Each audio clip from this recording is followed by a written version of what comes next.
sorcerer of the ages, the guardian of ancient secrets, and the voice of the old ways. Do you think that the stones of Rome, with all their grandeur and might, could blind my sight? Do you believe that because I stand beneath foreign skies, far from the mist-covered hills of our sacred isle, that I am not attuned to the whispers of the wind, the songs of the earth, and the cries of the spirits? Foolish! My eyes see beyond the limits of mortal men, beyond the walls of Rome, beyond the seas that separate us. Time and distance are mere trifles to me. Let me show you just how far I can see, and you will understand the true extent of my power.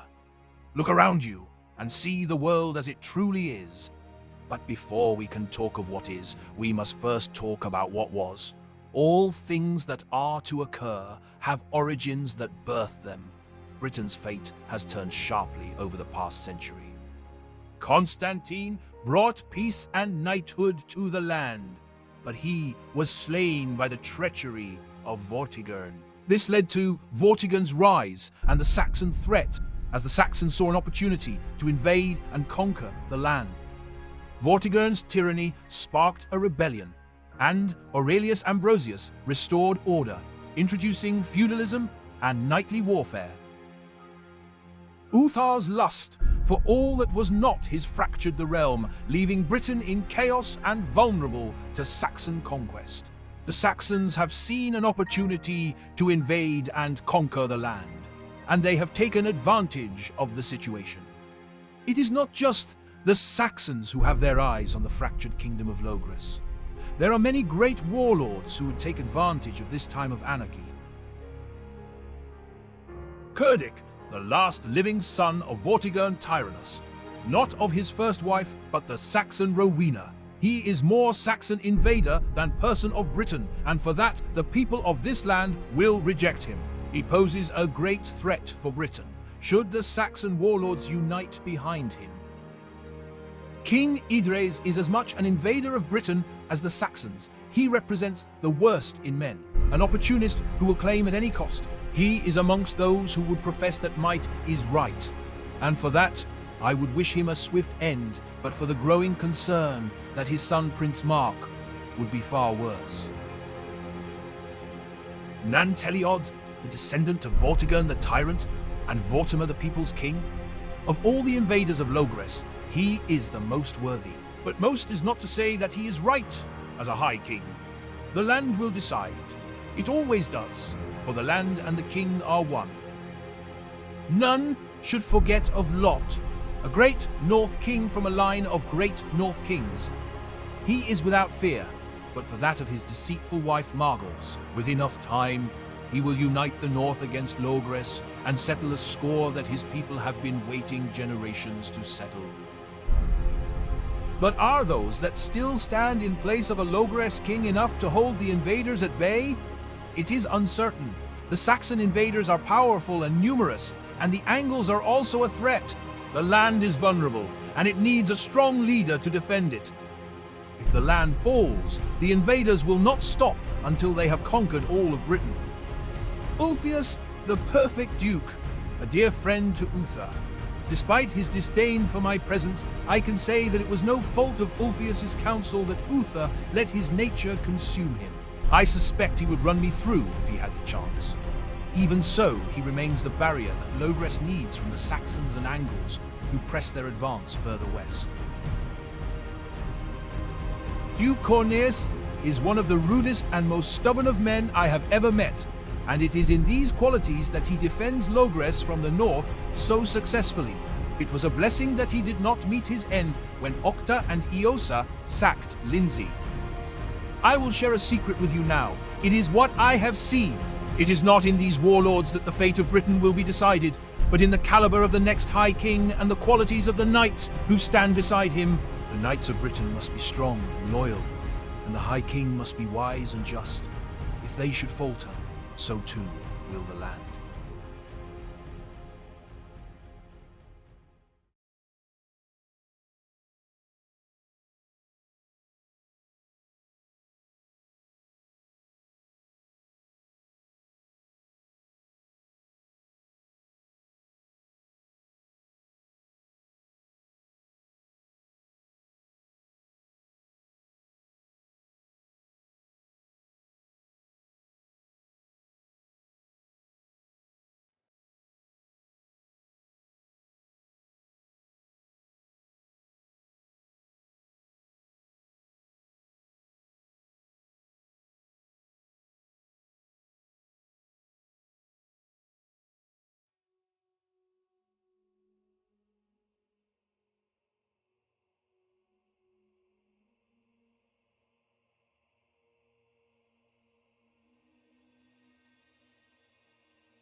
And we're in.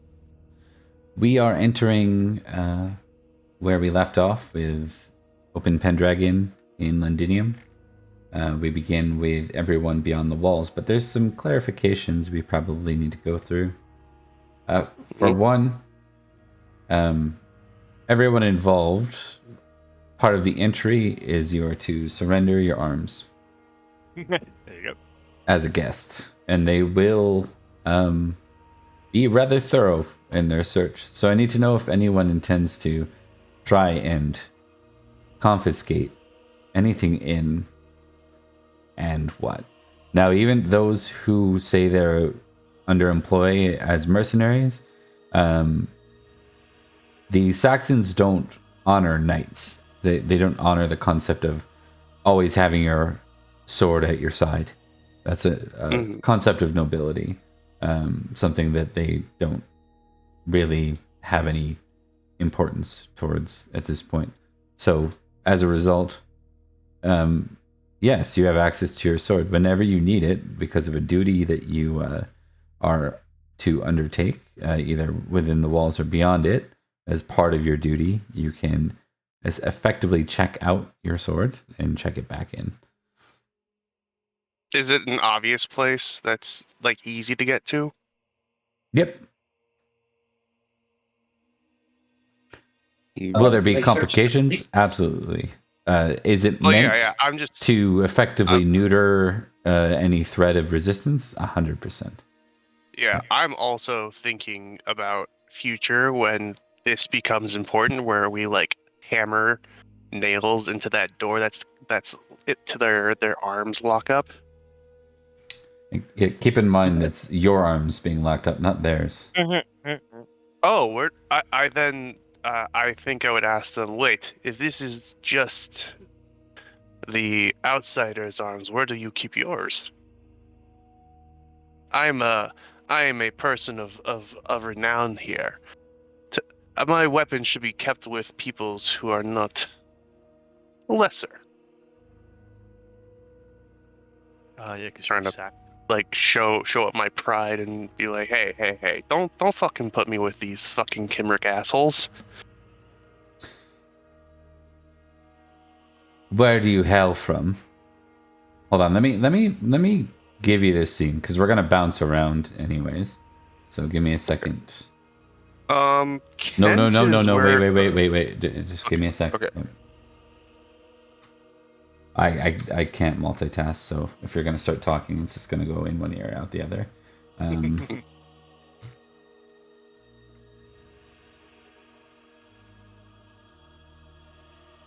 Sec.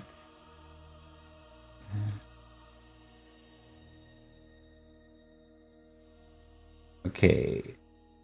You are talking to the commander of the city guard. His name is Osric Hengiston.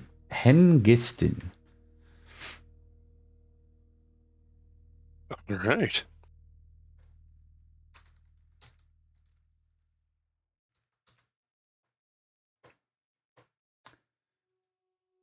That looks pretty Anglo-Saxon. Indeed. Son of Hengist. But probably not the Hengist. Rest you probably would have heard of. He's the city watch captain? Mm-hmm. Okay. So he asks where you're from. Now the correct answer to that is from Barrack. Barrack.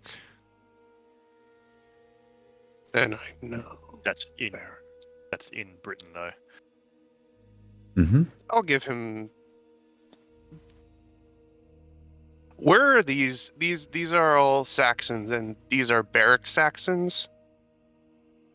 No. Yes. Okay. Nope. No. Yeah, Hold on. Let me answer this. Yeah. So, give me a folklore. Add +10 because it's your heritage. Okay. Folklore. It's right there. Plus. 10. Submit. Got it. So the Barrack Saxons came over about almost a century before the other Saxons in the land. They were kind of the same threat every other Saxon invading group would be, except for they managed to strike a very early peace with the Kimri here, and are basically welcomed in Logris and in the Isle as a uniqueness to the Saxons. So where all the other Saxons are seen as invaders, they're bending of the knee to Vortigern and then eventually to Aurelius Ambrosius, and their continued support of Aurelius's brother Uther makes them effectively Kimri in most people's eyes. Okay. I'll go with this guy, what I assume this guy is from, and I say, I'm from Beric. And then he motions back to the locker that is for the Kimri.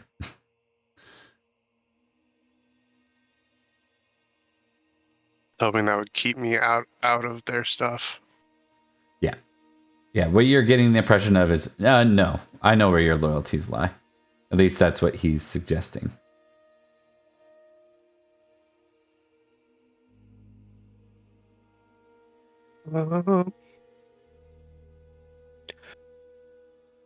I start walking there, and this is gonna be me trying to be like a little bit of a little bit of maybe a shit heel or something, like turn my heel and say, my mother is from Angle, though.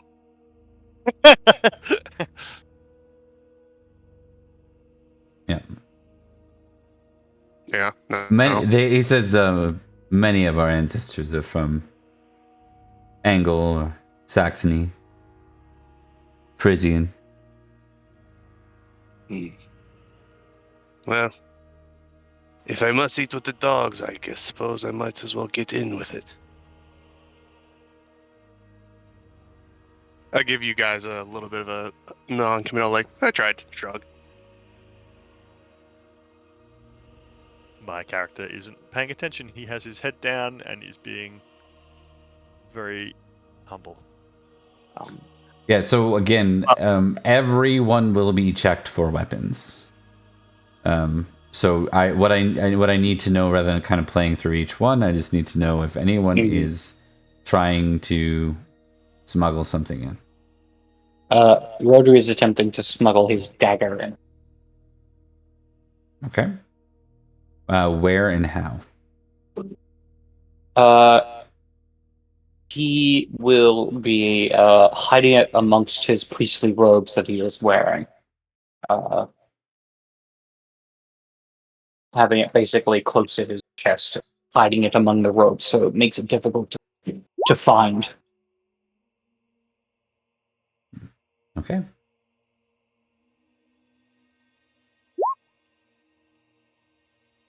You can give me a dex roll for that. Actually, I'll give you an intrigue roll. If it's successful... No, not intrigue. I will give you a deceitful roll. If it's successful, I'll give you a +5 to your dex roll. Alright. Let's go... Nope. Wah. Oh, it's a shame. Big money. Just pass Dex. It's easy. Okay. Well, you Can still I get use to... Hate Saxon? I don't think that Is it will passion? reflect positively in this moment. Like you start saying something really fucking rude to the Saxon, so he doesn't notice your knife. In the sense of you're being deceitful, being hateful towards Okay. them probably isn't going to help you mask that. In fact, there's probably there's probably not one, maybe loyalty to something or love to something. That success. would be about it. Okay. All right.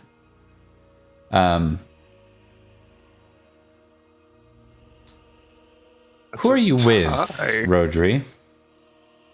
At the time you came in. Rotary is with the other priests, Farad, and Gaius.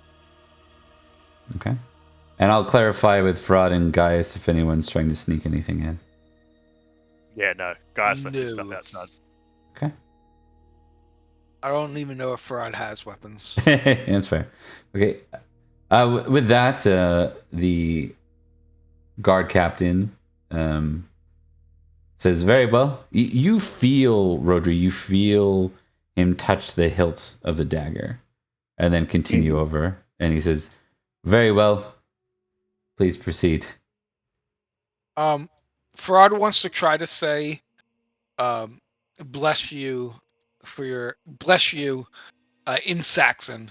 He's practicing his Saxon as he passes by. Okay. Roll a d20. Let's see if you fumble it and say something really rude or. Can I roll my Saxon roll? Yeah. Yep. Okay, failure's fine. It just sounds broken, but it doesn't. Yeah. Fumble would be like you got the phrase wrong. Yeah. Fuck you! That's you. Yeah. Go fuck yourself, San Diego style. Yeah, something about a goat. Yeah. So I'm yeah, just like looking at you like, the fuck are you saying? So yeah, Farad's through, and then Gaius, you're not trying to bring anything in either as they pat you down and stuff. Yes, I've got my surgery tools, but yeah. I think Farad would have something like that too. Define surgery tools. What are we talking? Like, if we're talking about anything that will assume these guys are like TSA times 1000. If there's anything that's a sharp implement that could be doubled as a dagger in a time of need, they will kind of routinely go through it and scrutinize it. So what do we got that's we're gonna try and make as a makeshift weapon? Let's go through that stuff too. Yeah, fair enough. I don't think. Certainly, Gaius wouldn't be thinking of them as being makeshift weapons. I think he's very open about. He would probably openly show them and just be like, "Hey, I have this stuff," and it would just be a standard surgery kit. There would be stuff that's capable of making incisions, probably like a bone saw, and like scalpely type stuff, scissors, suturing, I guess. That sort of business. But he wouldn't be trying to hide any of it. I think he's just telling them this is what I'm bringing in. And I think it would be a very, very standard sort of Roman surgery toolkit. 1 sec then. Yeah.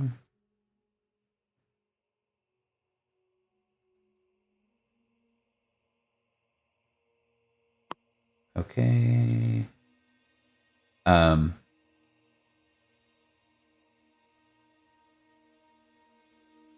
So given that, as they're inspecting the tools,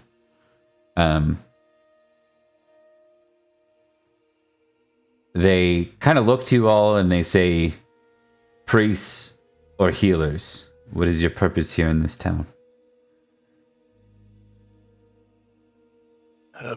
Well, I do surgery. I am not exactly a priest. I just Roman.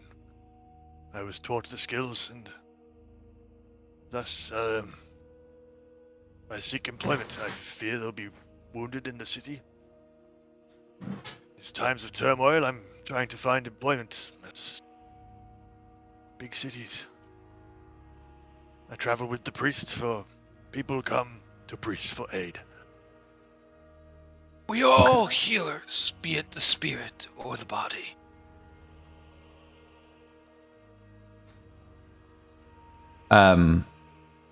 He looks to Gaius and says, and then he looks to one of the guards nearby, and he says something in Saxon that Dudig and Farad would hear, and that is effectively, take him to Leofrin.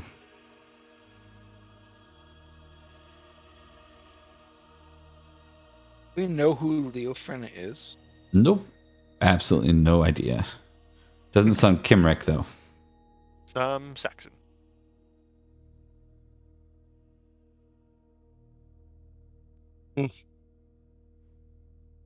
Different.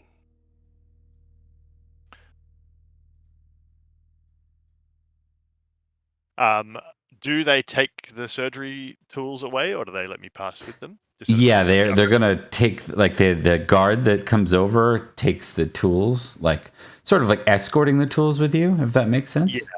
Yeah. So maybe the guy's wounded or something, and they're trying to get me to help. And they're not roughhousing me; they're just taking No, me somewhere. not at all. Yeah, it seems like an escort, like a formal escort. Think like military state. That's kind of the vibe right here. You know, Yeah. everything. Yeah.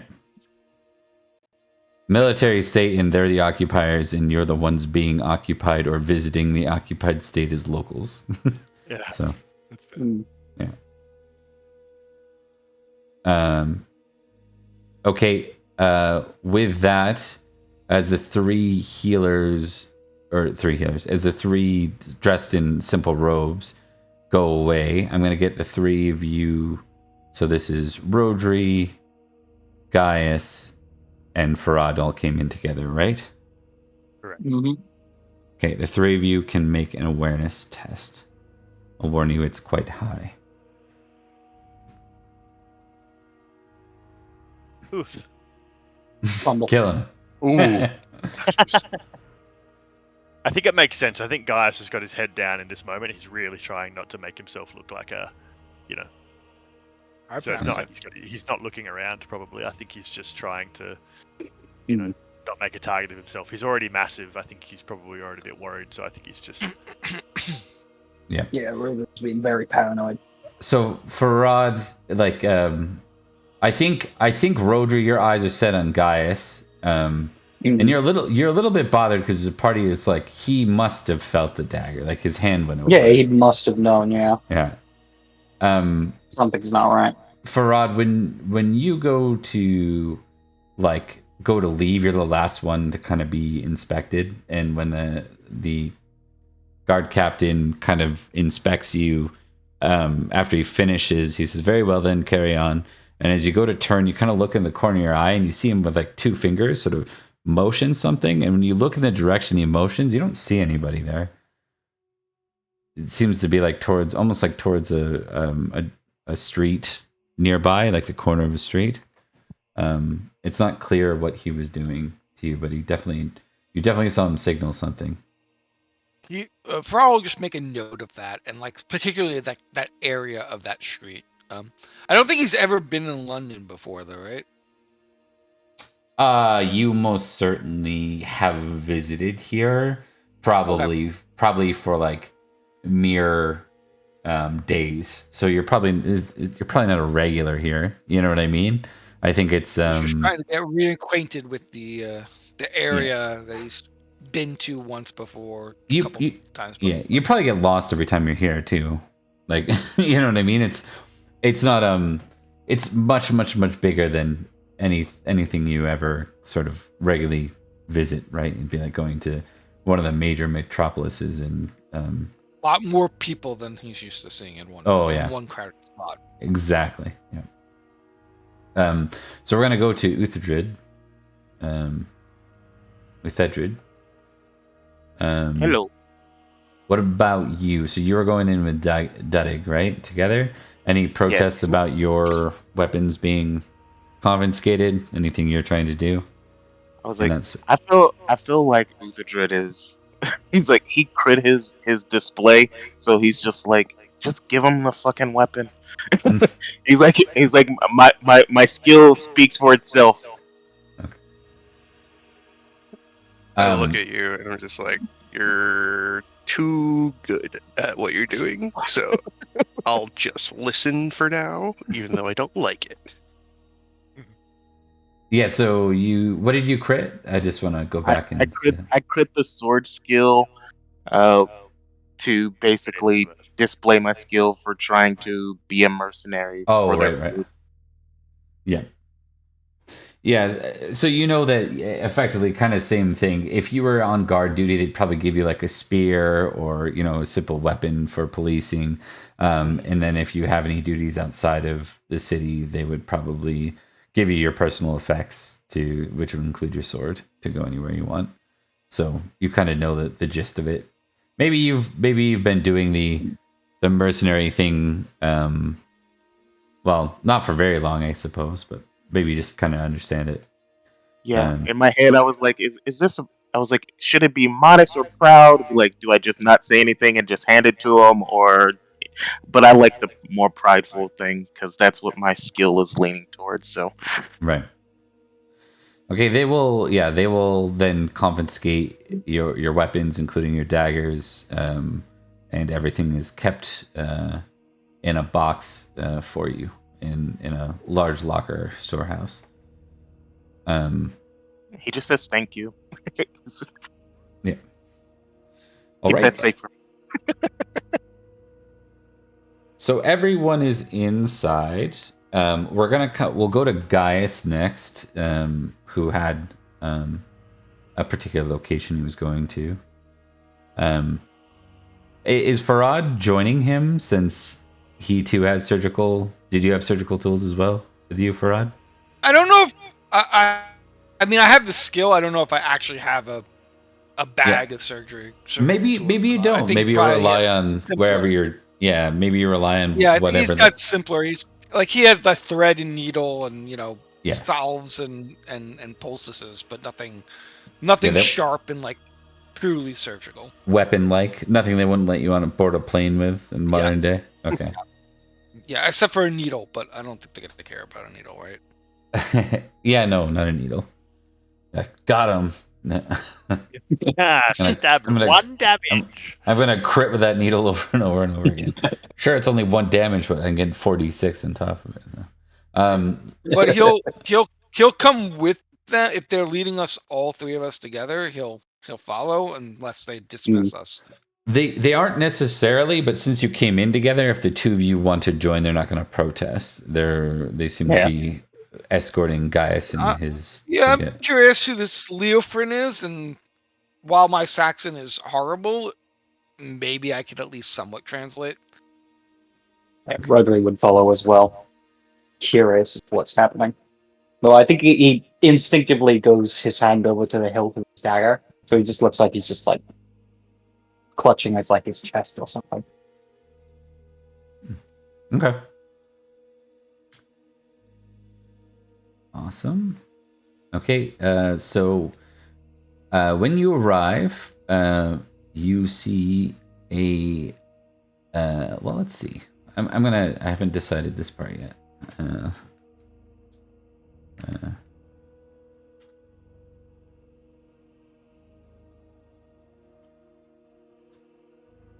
Yeah. So you see a fairly large Saxon lady. She's dressed in more like clothes that definitely are of a Saxon nature, but they definitely show like they're dirty. There's probably blood on them. Her hands probably have some dried blood on them, and she looks quite strong. Definitely someone that works with her hands on the regular. You kind of look around the room and you see that it's definitely some kind of makeshift infirm. It's currently vacant, and she raises an eyebrow to the guard, and the guard presents the tools to her, and she looks to the three of you and says,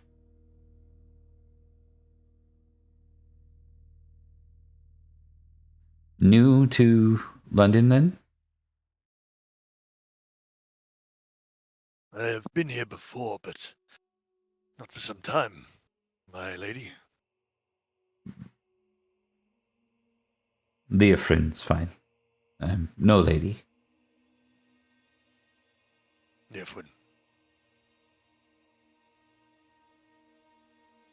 I have also traveled here from time to time, though rarely staying more than a few days or nights. It's been some time since I've been in London. It's changed. She smiles.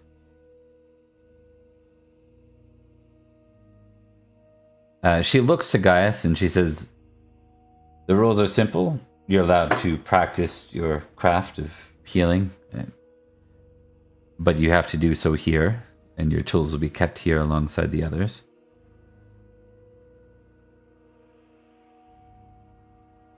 It seems we'll be sharing a space. He kind of forces a smile. Yeah. Yep, that makes sense.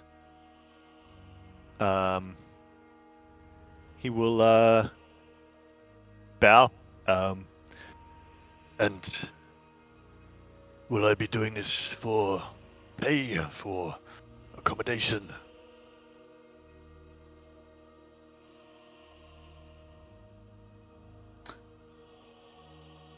Accommodation is suitable if that is what you seek.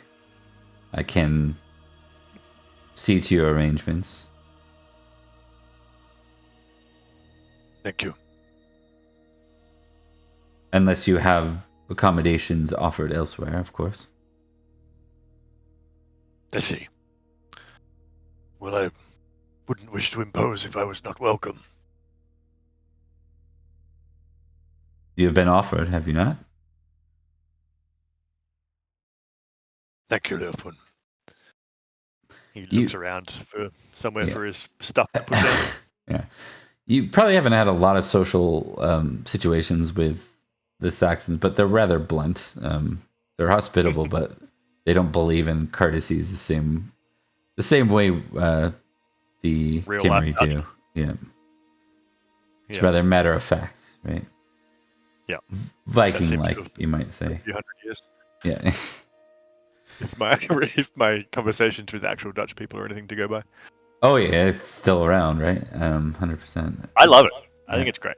Yeah. Okay, so with that, she looks to Farad a moment, like just before he's about to leave, and she says, "An abbot, or simply a brother?" A shepherd. A shepherd. Ah. She nods. How many of my brethren of blood, how many disciples are within the city walls? Certainly, while I understand not all of the Saxons have taken to the path, population do, yes? He's trying to ascertain whether they've like expelled all the priests or what exactly is the situation going on.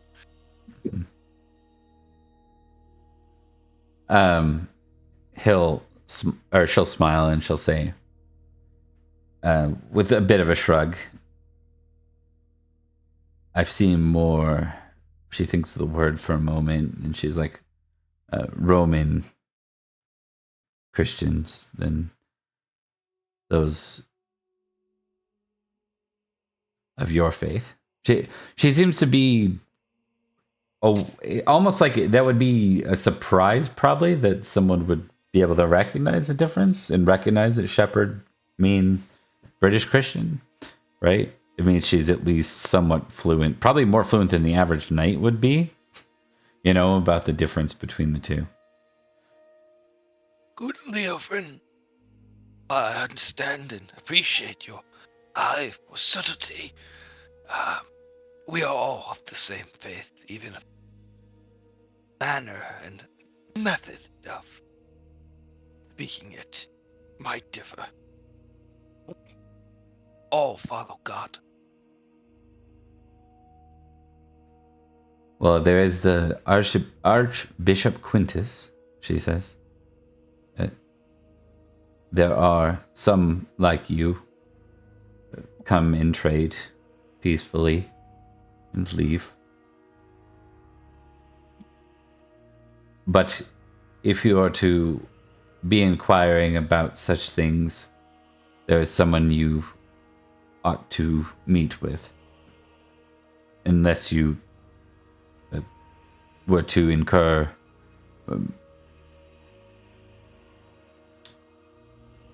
scrutiny, she says. Who might this individual be? Quenhild.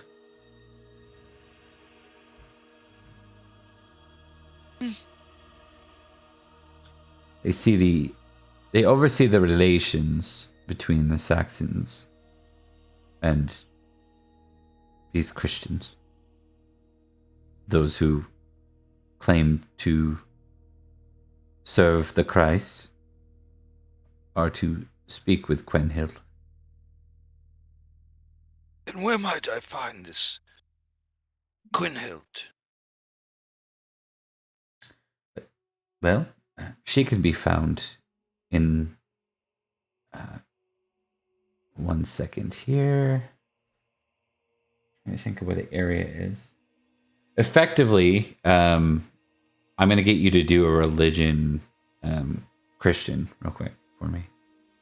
Because she's trying to explain it. Should I just roll it right now? Yeah.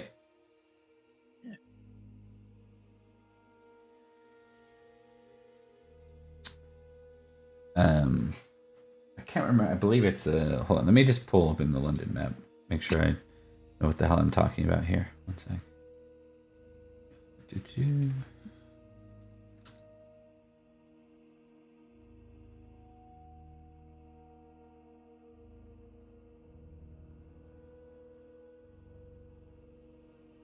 Yes.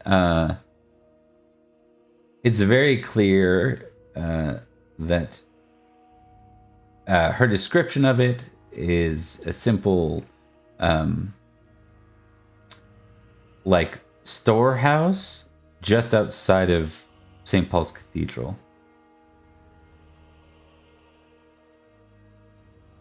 And is she a follower of Christ as well? Oh no. She is chosen by Woden. Oh, well.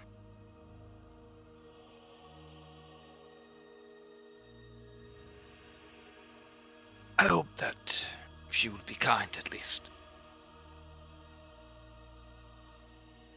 She gives you a look like that's a noble goal. Is what her looks suggests. Thank you for your advice, Leofrin. Mm. If you need anything of me, I am more than happy to assist, be it the body or for the soul.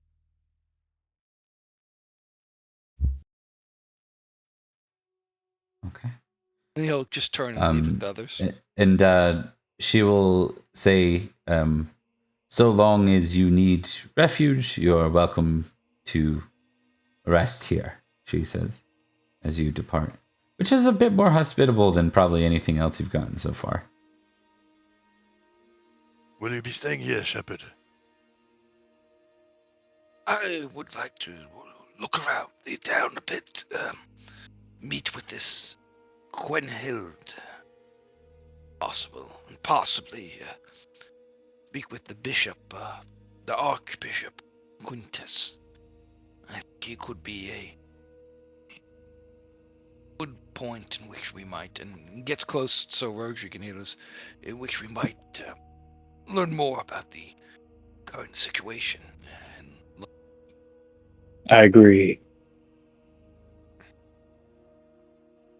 Thank you for the offer. I will be here for some time, it seems. So, I'm not quite bored of your company yet, so by all means, visit when you're able. of course. Okay. So we have Farad leaving there, guys remaining. Is that correct? Yep. I think he's going to try and settle in and just seem like play it as straight as possible for quite a while. What is Rodri doing as Farad leaves? And Rodri is going with Farad. Okay. I'll get and I will jump back to Uthadred and Dudig in just a sec here, but I just want to continue this for one more moment. Rodri and Farad, you both can give me an awareness roll.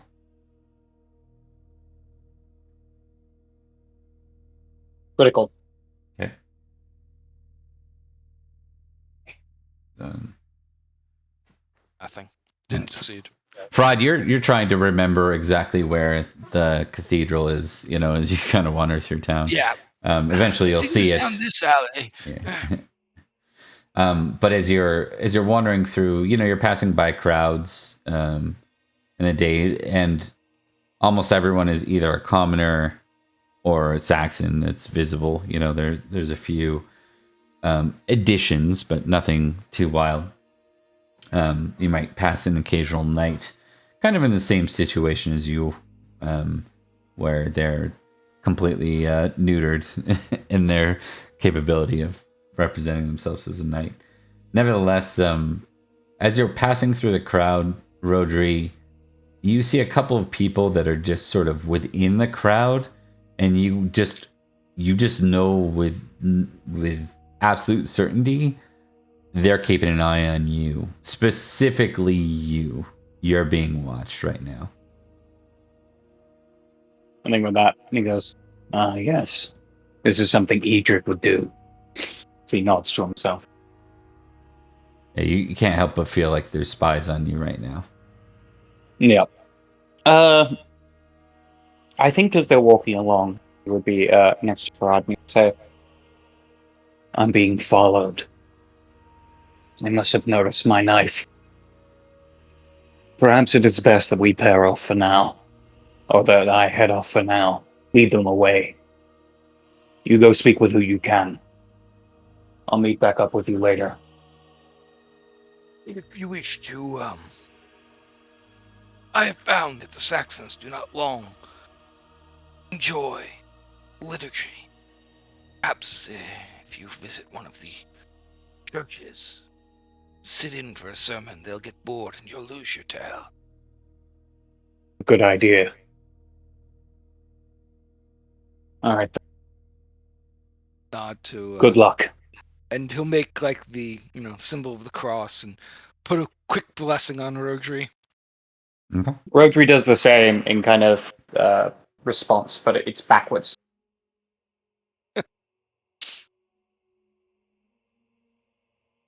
Okay. And he's going Can to I attempt to lose the tail. Yeah, that was my roll question. Can I roll my priest ability to put the blessing on him? Yes, you can. I don't know if it'll do anything, but Do you have bless? I don't know what I have. Right. We never built it out, but I like the idea of you being a bit novice when it comes to actually understanding the concept of the religious magic. So, what I'm gonna do is, because you nailed religion there, I'm gonna get you. This is kind of just a hack for now. Test spiritual real quick with a +5. As you pass religion, okay. done. And then you can roll against a 10 for bless. Then just roll a How do I do d20. that? Just roll a Just roll d20. a d20. Get under a 10 or under. Okay. Under. All right.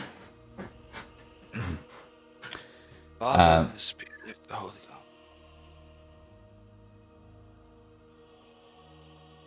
Rodri, for the rest of tonight, your rolls will be at a +3, so long as there's something that either furthers the cause of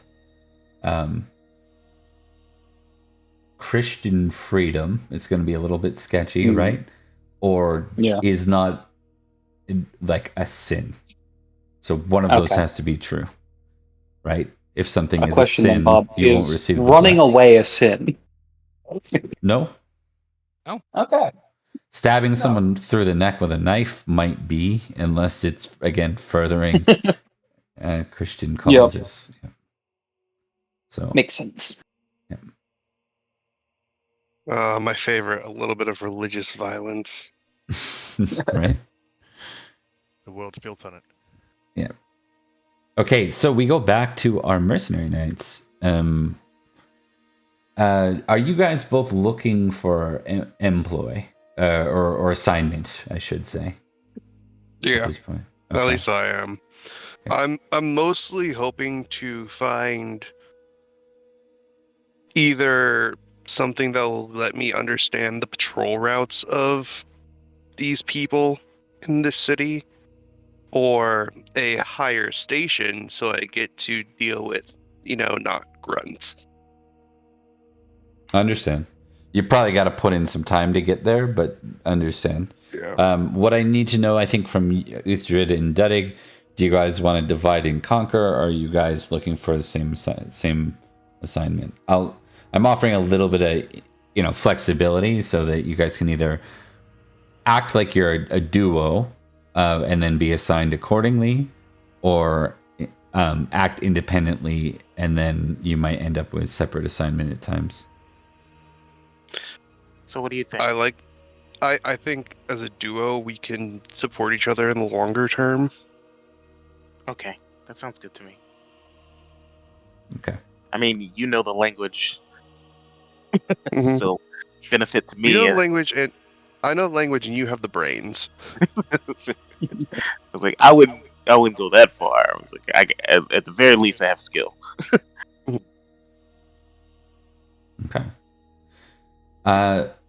The two of you are assigned to let's see here. I'll become more fluent with what I've written as we play through this. You are assigned to the South District, and you just go speak to the governor of the South District. His name is Mhm. Wulfric Elfrickson.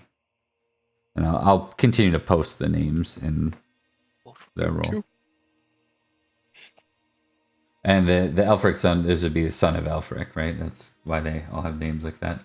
And that's his daughter.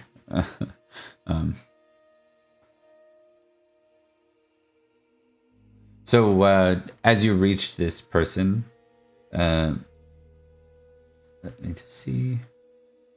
You can tell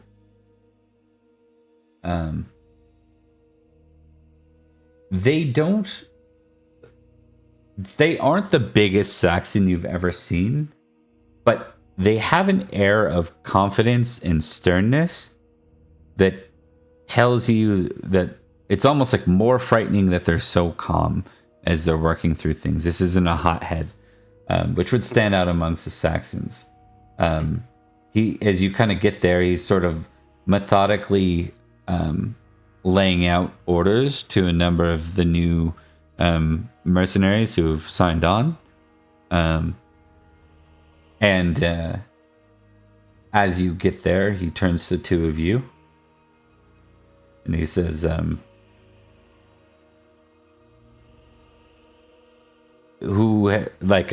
effectively asks you who you've been sent by, and you would probably relay that information to him. Just to blow past that, because we didn't give you someone that told you. He nods. He says, I wish for the two of you to act as patrol of the merchant areas near the docks. You're to look out for pickpockets and bring them to me for justice. We'd like to keep things orderly and in control here. Keep an eye for anything else that stands out as suspicious.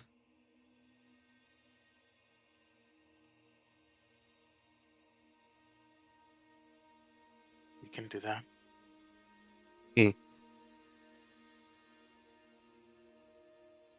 He looks to the two of you and he kind of studies the both of you. He looks to Dudig.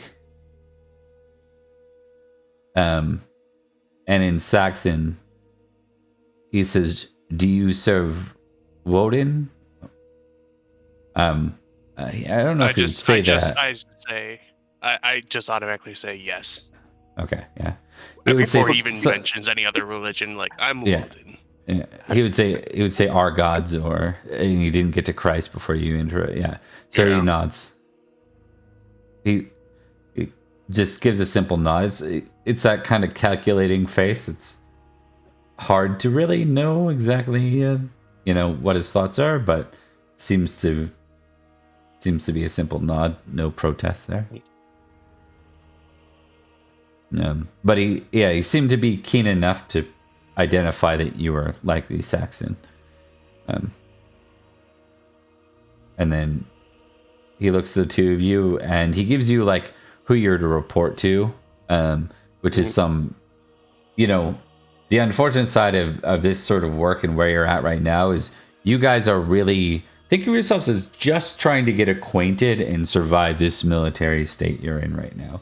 You're not gonna leap to the end state of knowing everyone in your surroundings, but you're at least meeting some of the people that seem to be at least relatively important to the function of London at this point. Okay.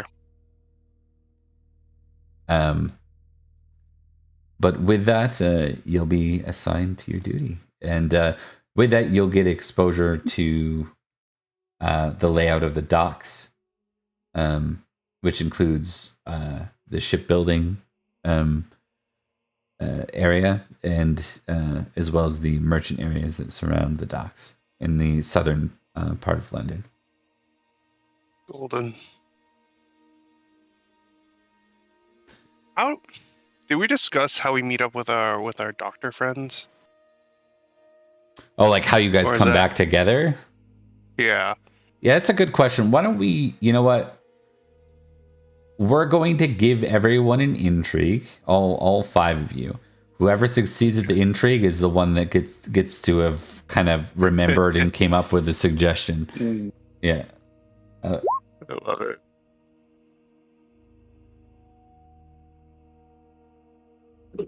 We cut back to 48 hours ago. Yeah. Leverage. Now we're going back to see what happened in Ocean's 11. Yeah. Okay, it looks like it's Rodri in this case. For a second, I was like, "Oh, did none of us succeed?" No, quite a few did. We got 3, right? 4. Anyone who doesn't have intrigue ticked, you can tick it for this. You succeeded. There's 3. Oh, if you succeeded. Yeah. It's funny that you're asking because you fumbled. 4 out of 3. Yeah. I was so close. Yeah. Yep. If only you would have been quicker on the M-Tick, you could have crit. Sure, just Britannicus.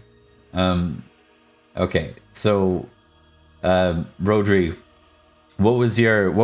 you were the one to come up with where to meet and when. What would that be? And let me know if you need any. Yeah, the plan he has is that they would meet up periodically, but to help kind of disguise things, the passing of information would be done through confession, through like a confessional, allowing information to be passed to a priest or to Rodri, and then can be passed to the rest of the group as well, helping to kind of disguise their movements. I think also he'd be like, if you need to meet up and you're in trouble, meet at the church. Okay. There are also, and we'll get to it, but there'll be other events where you guys can show up. So I guess you guys are in full spy mode where you're gonna kind of run into each other when you're past cross. Okay, this will be interesting. I can see some makeup happening. So when that happens, I won't go in the church, but Right. I will. But I'm so sorry. What's your character's name? That's with me. Uhtred. Uhtred will go in my place because I can't look like I'm friendly with Christians. Right. Meanwhile, me, pagan, going in the church. No one knows you're a pagan, right? I mean, You didn't share that with anyone in London, did you? not in Did London, you? no. No. By the way, I'm a pagan. By the way, I'm sure Okay. there's some Out lady of curiosity, somewhere. Bob, Yeah. is there just one church, or are there multiple churches in London? There is St. Bridget's Church on the outside of London's walls as well. And then there's the cathedral, St. Paul's Cathedral. St. Paul. Yeah. I assume that we're meeting St. Paul's because we don't want to go outside. Yeah. And I don't remember if it matters which is which, like which is Roman and which is British Christian. I'm going to assume maybe not. That's his I point. will say, though, if we go to the one outside, we can always have our weapons on us in case they try to jump us. I think the outside ones, if shit has gone wrong, that's where we meet. Okay, if shit goes wrong, we meet there. Okay. I would like to bring up something, Bob. Yep. We did ask Sir Ufo if there was anybody in London that we should, make ourselves acquainted with Mhm. when we got here, and I have that as a Sir Lywork. Yep. Correct. Yep. Speaking of things we may have forgotten, just wanted to bring that up. Yep. Roger that. So, Actually, really dope. Haven't forgotten it, just figured that not my role. I absolutely did forget it, so thank you. We're gonna do a quick check in with Uthedrid and Dudig. Uthedrid, why don't you give me a D100 or D10? I mean to say. Both of us, or just him for now. Okay. Okay. Nope. You're. Oh wait. Actually, never mind. Yes. Now in this case, I need a D100 from Dudig and Uthedrid. D100. Ooh, a 9. 35. 9 and a 35.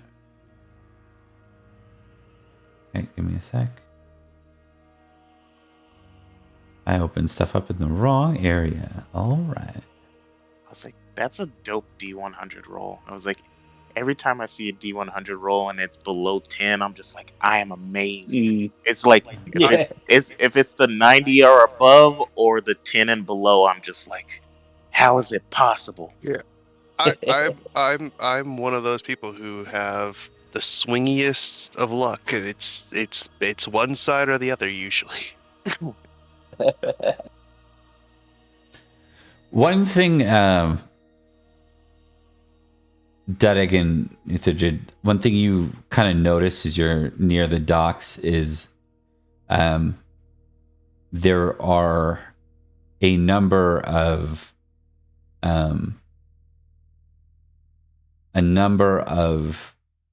corpses hanged here as sort of a warning to those that would sail in. I'll get a recognize roll from the two of you.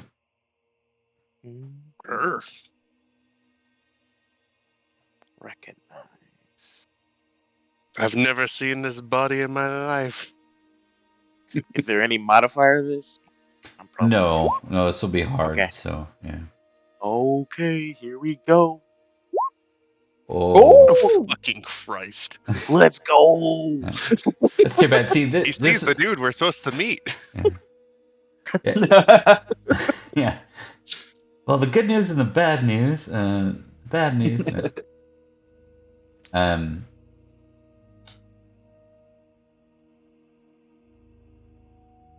So this makes sense because of who you served previously. As you're kind of going by, probably bantering about the unlucky souls hung up there. Uthedrid, you notice a familiar face, someone that's visited your previous sire before.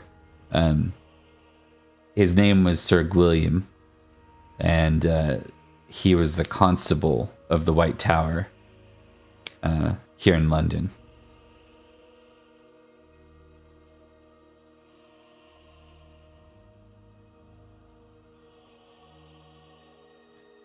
Is there anything? It was like he was a fair enough man. Took his duty very seriously. That would kind of be news to you too. That like, oh, I guess he didn't make it. The war is fresh enough, you know, only 6 months ago. That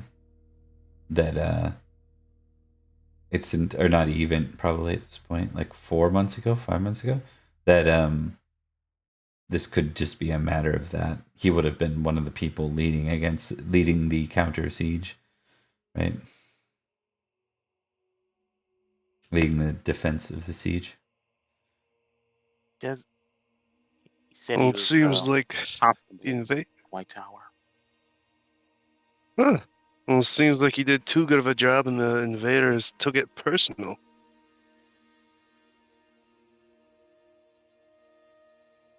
That does mean that maybe the White Tower is not occupied? Maybe we should take a peek at that later. I mean, we can certainly pay a visit, but I'm sure someone is there. Yeah. Probably. It would be too easy otherwise. I wonder if they know that he didn't make it.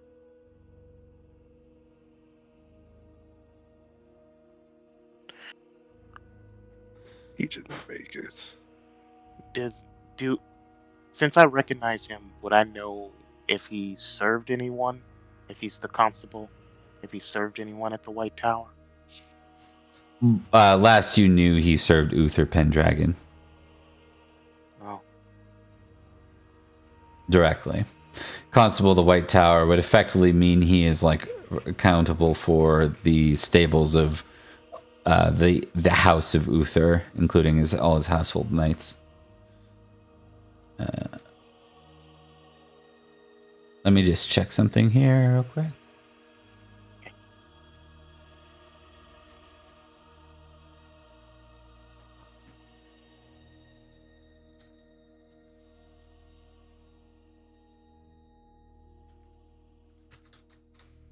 Come on. There we go.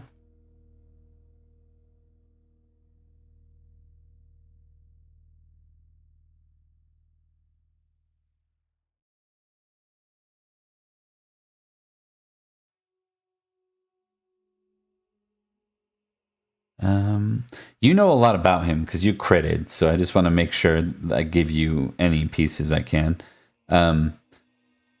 He held the special position of Constable of the White Tower and held the keys to the king's own residence in Londinium.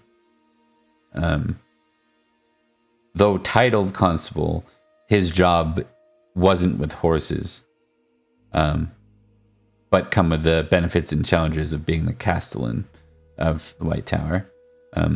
He's also the foster son of the Archbishop of Londinium, who originally had fostered young Aurelius and Uther when they were infants. Shit, Uther's buddy's dead. Yeah, exactly. Question: how long has London been under the yoke of these people? 4 months. 4 months. Yeah, It's a somewhere in long there. time. yeah. I was thinking maybe if it's been less time, we might check his residence to see if he still has them keys around. It's only if Uhtred shares that. So that is, I will note for purposes of that. It's all good. But just to keep it in case people, especially in Pendragon with individual sort of honors and such, not everything will be party shared. So. No, yeah. I'll share. I do want to bring it up, just because I feel like that's the type of person he is, but because he doesn't really, I guess, understand the weight of that honor, the keys of the residence.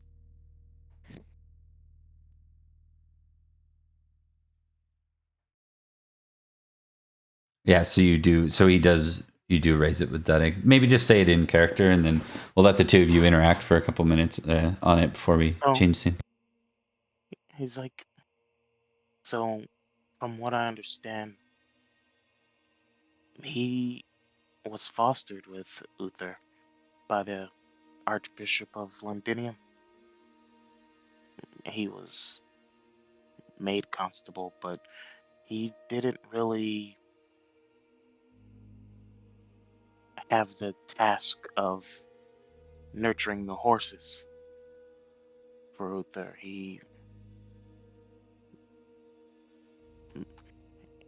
He had the keys of the residencies.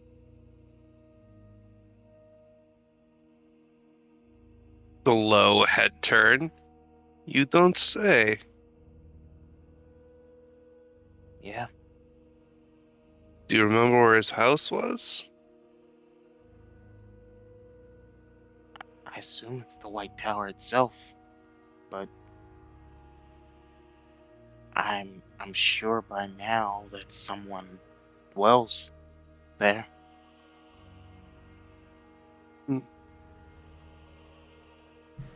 And Uthedrid, that is just for the purposes of your own knowledge. That is where you, in the very first episode of this game, when London was under siege, that is where you were feasting, was in the White Tower. Oh, Yeah. understand. Okay. We should go way back there for sure. We'll make our way over to Farad now. Farad, why don't you give me a D10 roll real quick?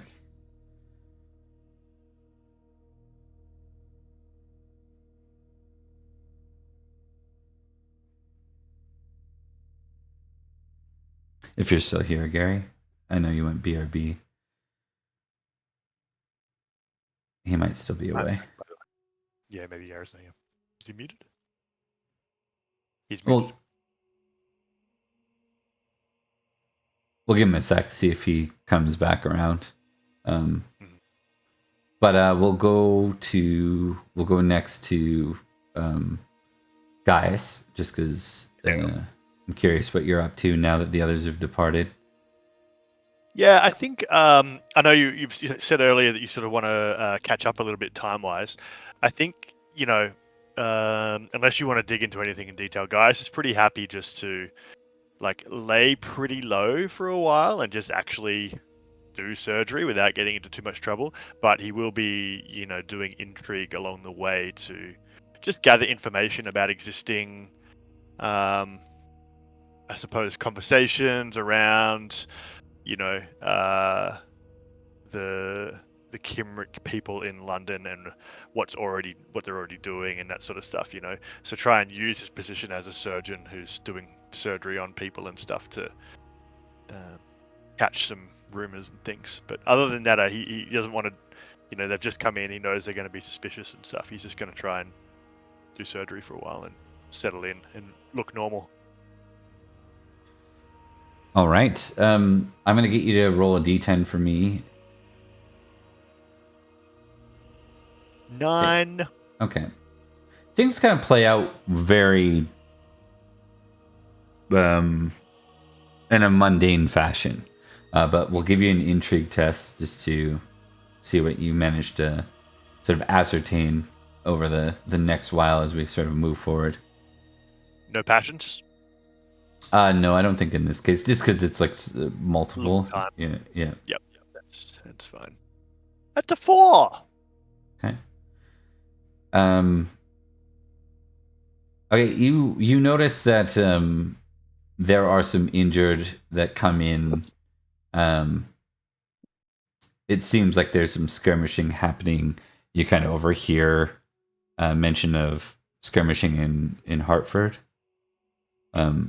Sounds like some skirmishing between Essex and the Angles. Saxon on Saxon. Yeah, well, Saxon on Angle at least. It's not the first time it wasn't too long ago that they all the other Saxons fought against the Angles who just landed here. So Yeah. I think that being the case, I imagine that a lot of the wounded who are coming in are therefore going to be Saxon or Angle, maybe. Yeah. To some extent. I think he's going to try and ask them and try and get a little bit of intel on what the nature of the conflict is, and just try and like figure out what the you know how in these sort of situations when you have a foe, people will come up with like, I suppose, like standard kind of things about them that they hate, and then those will kind of amplify because everyone keeps talking about them. You're going to try and find those and just sort of try and be like, hey, don't you hate those angles? Hey, don't you hate, whatever, and just sort of gently propagate them among each other to sort of keep the fire burning between them. Right. I think the Angles have a reputation because they just showed up and kind of took land that was formerly Essex. Like, Essex held this whole area that was the Angles and Essex not long ago. So if you look at the map, less than a decade ago, they held both. This whole area. Right, yeah. And then the Angles came in, or no, then Caerwent, the top part was, I think it's Caerwent, was liberated. So liberation happened, and then it was just Essex with strong influence over Heartland and Huntland, and they did a lot of that through more diplomatic methods, strong armed diplomatic methods, but diplomatic for Saxons nonetheless. The Angles kind of came in almost out of nowhere, conquered Caercolin, which happened to be just recently liberated, and then in the following year immediately stormed down into Huntland and Heartland and occupied it directly. So there's still some contest between them. So Essex would see Angles as sort of the unrightful brutes, at least as far as like here on the island. Like, forget the original lands and stuff, but they'd see them as, they came in and stormed their way in, sort of like imposters, invaders, which is funny coming from another group of invaders. But then Essex has a reputation of being a bit, what's the right word for this? Let's say Kimry lovers is like they were negotiating with the Kimry rather than enforcing their will. So they got what they deserved for those that don't like Essex, right? Barbarians versus the Kimry lovers is kind of the general thread. Mm-hmm. And then what you find kind of fascinating is there are very few that speak ill of the Saxons of Kent. Like, regardless, sides. And they are the oldest, at least in the south. They're the oldest. The oldest non-barracks settlement. Yep. Yeah, other than the Barrack Saxons, the Barrack Saxons are part of the Duchy of the March. Like, they're not even really considered. There's a reason why there's no barrack written in here with an outline, even though it's down here basically, and that's because it's or maybe it's here, but it's the reason why is because barrack might as well be. It's Logris. It's part of Logris. Right. Okay. Cool. Yeah, so I think he's just going to try and feed that a little bit. Try and feed the internal conflict between the Saxons. I think feeding Essex versus Anglia or the Angles is good. Maybe try and learn a little bit more about Kentish foes if possible. Mm-hmm. Absolutely. So you don't hear a lot about. One other piece you'd pick up while doing this is you realize that Essex and Kent are co-occupying the place, but very few will speak to you about it. Really, their opinions or thoughts, but it's technically co-occupied. Yeah. Okay.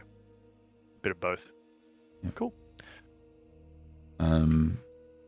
Yeah, and so as you're kind of doing this throughout the weeks, you have someone who's very curious about you. So you were asked a lot of sort of simple questions about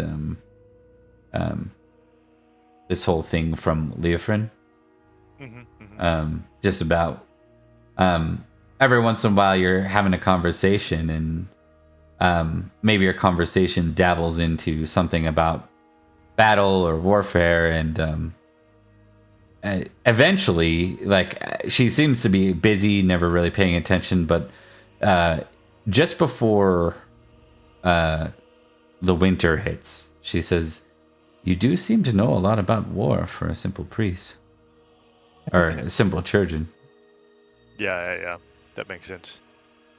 I think he will say, well, most of the casualties that we treat come from war, do they not? It is not simple farmers hacking each other with axes. No, I suppose not. All right, I'm gonna check in and see if Gary's back. I am. Okay. Did you want to do your check-in scene real quick? Sure. With Yes. Okay. So you were going to see the Quenhild, the religious liaison and diplomat. She oversees the relation between the Saxons and the Christian populace. You make your way to her.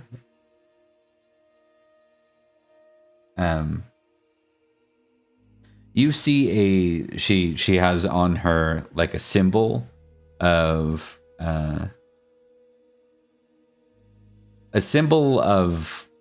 you're not exactly sure what it is, but it's pagan for sure. By pagan I mean Odanic, like it's definitely Saxon. She is rather beautiful as well. Hold on, let's give her a score. She's gonna get that +10 thing they sometimes get. 24. Hey! Yeah. Oh God. Yeah. So we just ran into an elf. Yeah. Yeah.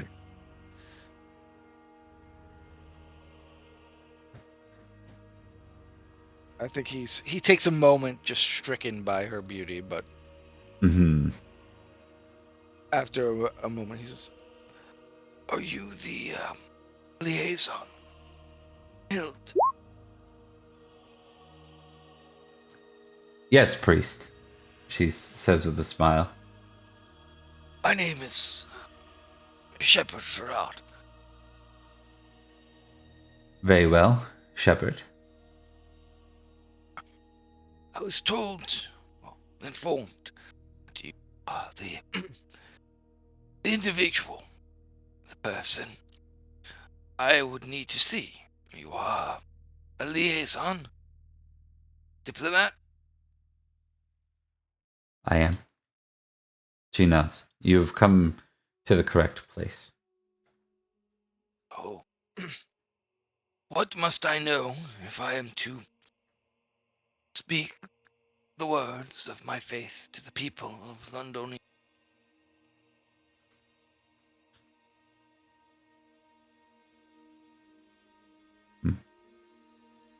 She smiles.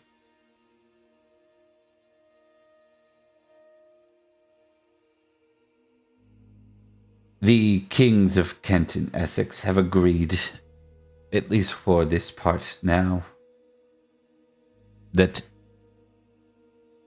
the worship of Christ will be permitted, so long as particular rules are followed. I did not realize that the land of Kent had a king. It's my place of birth, in fact.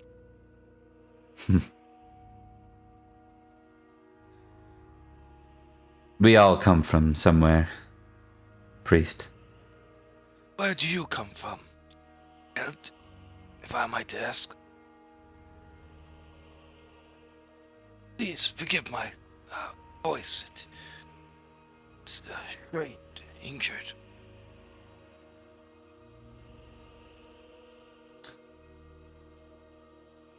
I come from Saxony. Saxony. Originally. Do you have a king? Do you have a king where you are from?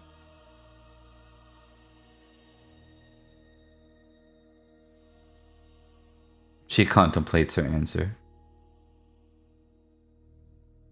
Most would say Cerdic of Wessex is our king. Most might say that. And did this Cerdic of Wessex, does he determine how mother, your father, your ancestors, your neighbors, your distant relatives, did he decide and determine how they all followed their gods? How they practiced their faiths? Just smiles a little bit. He was too young to do such things. The king Jesus. before him, then? Decisions were made, yes. I tend to think that most people cannot be told what to believe by kings. Faith is stronger than that, yes, but what are your rules? What are these rules that they would put in place? I assure you I am a humble man, peaceful man. All worship must be done within the walls of the cathedral or the church. Furthermore, there will be no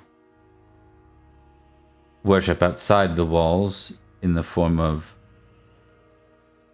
candle mass or Pentecost. I can understand the Candlemas, the Pentecost. Not approve of it, but I understand it. Your first dictate it seems impossible to me. She One does seems not- curious about that, and she raises a brow and she says, "And why would you think it impossible?" Even as I speak to you now, I am in worship of the follower of my faith. It is with me always, in my heart, as it is with every good Christian. God is not simply halls of the church. No, it is his hallowed ground. Commune with him, but God, and he taps his chest, he is in our hearts, our minds. Always with you, even with you now as well. He does not, even if you do not pray, do not follow him. Still with you. She seems to be scrutinizing you. There's like a long look with her eyes. You can see the disdain in them, even though she's polite enough, especially considering a lot of the Saxons aren't polite to the people they're occupying. I want you to roll just a d20. Your target's a 5 or under. Hey, bad roll. Where are you now when I need you? Believe it. Hey! No. No, I don't think that was the correct roll. no, Yeah. it's 1s20. What is S? I don't know. But that is under a 5. Hey! Jesus. Okay, I was just making sure 1s. S wasn't some command I didn't know about because I was like, why did it roll 1? No. Yeah. All right, 4, you got it. You see a power in her. A power you would consider dark. The devil. You can take it as you will. I'll let you interpret it through the lens of your character, but it is a power in her. Dang, she was too hot. It's devil heat. It leaves you with an Spiritual uncomfortable power of feeling. some sort. Yeah. You are connected to some other. And I can sense it on you. She raises a brow. I am. What do you know of my faith, then? Anything, or just what you have been told? I know a great deal about your faith. Do.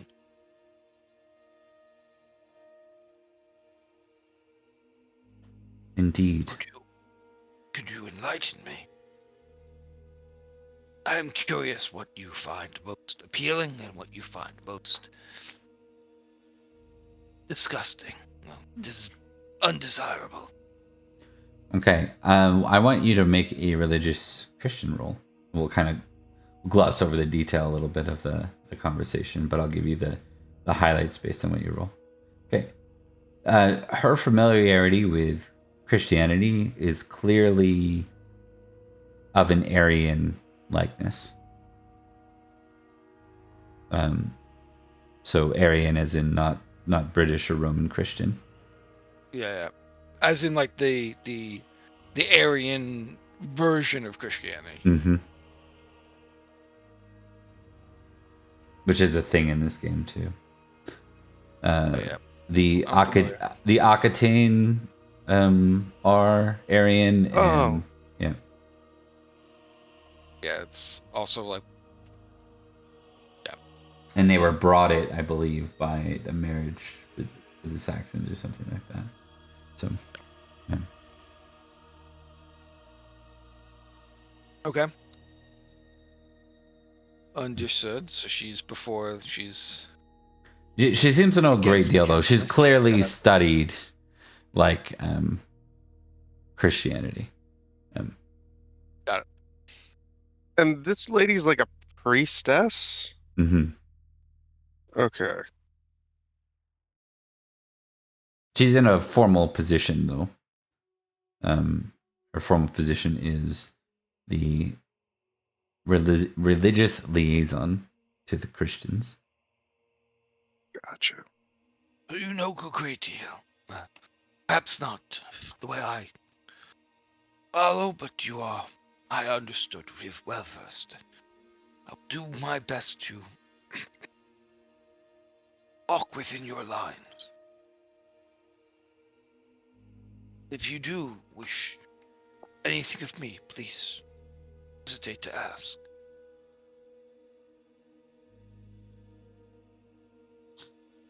She nods. You are welcome to go about your business here, so long as it respects the laws I have established. I wish you the best.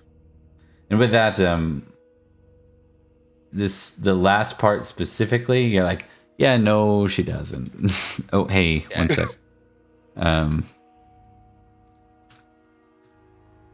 Out of curiosity, how like magical are we playing this game? I never thought about that. It's low Like, are we magic. doing, like, Yeah, low magic? Okay. you wouldn't even be aware it exists if it exists. That makes sense. Based other than your spirituality, if it's high, you might believe in your religious aspects of your faith a bit more. So, Gotcha. yeah. I don't think my character believes that he has magic. Like, anything that would be attributed to that, he would say is just, God doing miracles, right? Mm-hmm. I think the general kind of feeling you all are left with too as you go through this is like most of your experiences in the Saxons have been when they raid you or pillage you or war with you. Seeing the ability for them to organize like this in the biggest city in Britain is intimidating, to say the least. Like, few would think them capable of occupying Londinium as thoroughly as they have in such a short time. They've been underestimated. It would seem that way. They're clearly like sponging from the Kimry and learning your ways. maybe holding to the things that are important to them, but definitely learning. They are more civilized than you would expect them to be. Given, well, I don't know if Farad has hate Saxon or not, but if you have hate Saxon, He does not have hate Saxon. None of his passions are, none of them are hate anything. you should probably have something. We'll go over it. Yeah, We'll go over it. I have loyalty, Lord, love of family, hospitality, and love of God. Yeah. Just roll me 3d6.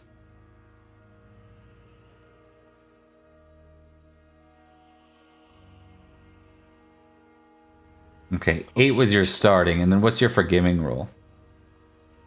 My forgiving is just 10. 10. Okay, yeah, we'll leave it at 8 then, if that's good with you.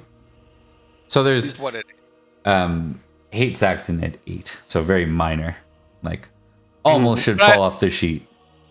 Yeah, but I do have merciful at 16.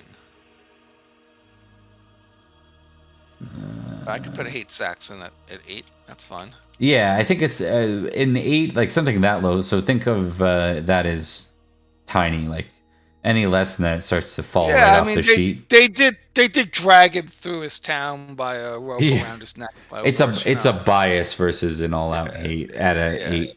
You get a famous 16. Now we're talking. Yeah. Okay, we're gonna quickly check in with Rodri. What does Rodri do in that day? Once he's lost track of his tail, assuming he can, he would go snoop around the prison area to see if anyone he knows has been taken prisoner, or if any of the knights currently being held prisoner that were here for the siege. Okay.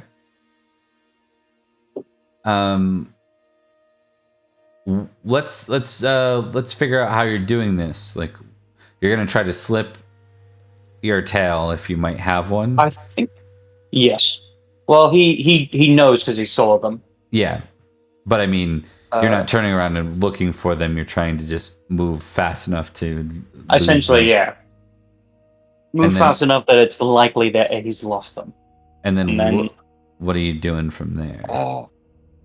I think from there he would make his way to the castle in London and kind of have do some like scanning out of the area, specifically looking at if there are any of the original servants that are there, or if they've been replaced by Saxons. Okay, so you're going to the White Tower? Yes, he'd be going to the White Tower. Okay.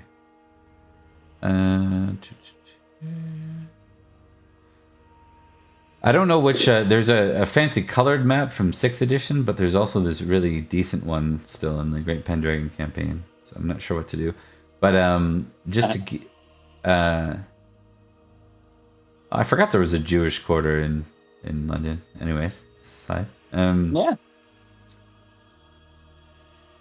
The White Tower requires entry. Like it has not only the tower itself, but it's like what do you call that? Like an internal gate to get to it. There's 2 places. No, just an internal wall, effectively. So even if you're in the town, you still have to go through into the White Tower area proper. There are 2 areas. There's also Lud's Castle. I don't know if do you want to? The White Tower is definitely where you were previously. Do you want to do you want to know the difference? Which one would be which one would be like the main castle? Sure.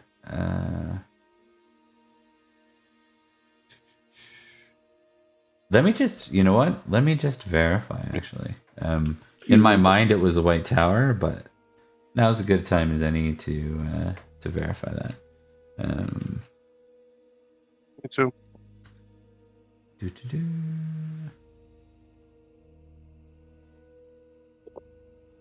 Book.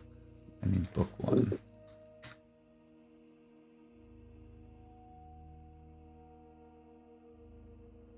No, I think it's book 3. Sorry, I just got to pull open No problem.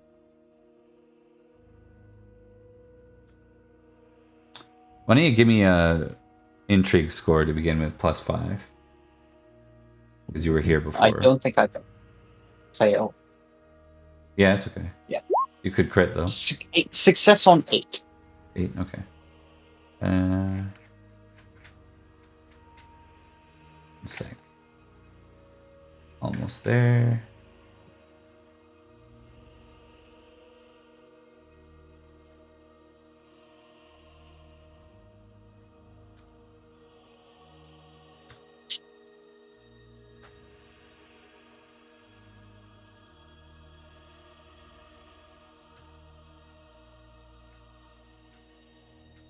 Yeah, 1 sec.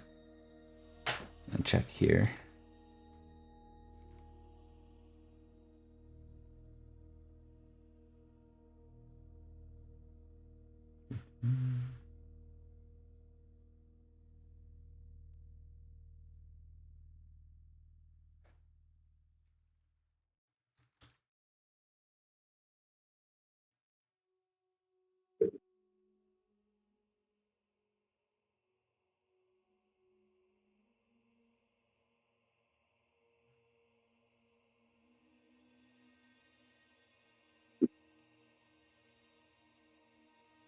Okay, so Lud's Castle, it looks like, was the castle of the former sheriff of Londinium. Mm-hmm. And the White Tower, I'm almost positive, was like the main castle. But let me Alright. let me see if I can get you. It's the White Tower of London, so it's got to be right. Yeah, Royal Demesne. Yeah, it was the. Yeah, so one's the sheriff's castle, Mm-hmm. and the other is the White Tower, and they're both in the southeast and southwest, respectively, along the Thames River. Alright. So there's it's not the docks, like it's walled in almost all, like it's gated, and then it has walls around all 4 sides of each castle. Mm-hmm. So if you were an invading force, you'd have to breach the outer walls, then the inner walls to get in. Yeah. Alright, in that case, I think he's been... Oh, God. Well, it's worth noting that there was probably some damage done to said structures at this point, because it's only 4 months, or 2 months really, since the occupation. So, yeah. Does it look like servants or anything are coming through the main gate into the White Tower? Yeah, you just want to spy on the White Tower for a while? Yeah, to give you an idea of what he's planning to do, he wants to see if there are servants. If there are, he's planning to disguise himself as a servant to get in and have a snoop around while playing servant. Okay. Yes. You see that servants and you even see some nobles coming to and fro. Give me a recognize roll. Okay. Really good at this. Any bonuses? No. Success. A 1. Okay.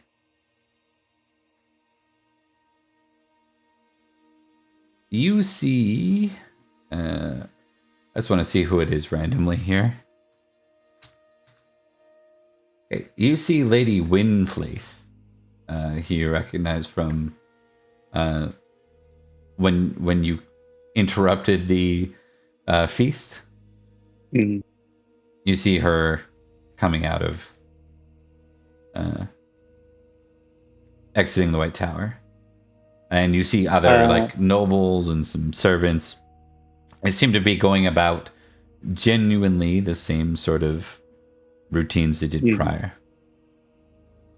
Does it seem like there are any Saxon guards that are with her? No, but she does have her own armed escort. Okay. I think with that, he's actually going to wait until she leaves. He's going to approach her like a simple priest, but just kind of looking up to see if she recognizes. Okay. Give me an intrigue test first. Oh, yes, that's a good point. Probably check to see if she's on us. 13. Yeah, you notice that her men, her armed escort, are armed. They don't look Saxon.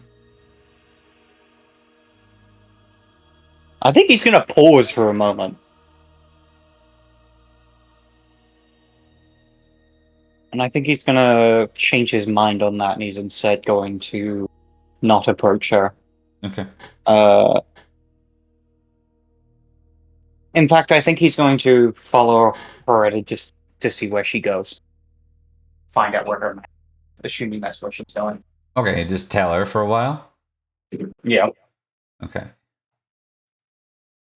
See where she's staying. Okay, roll me 2d100 here. Alright.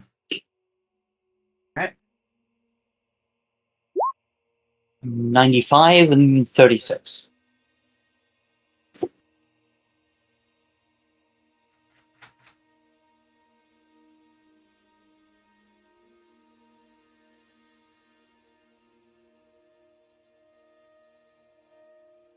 Okay. I know what this is going to be, but give me a minute to quickly see.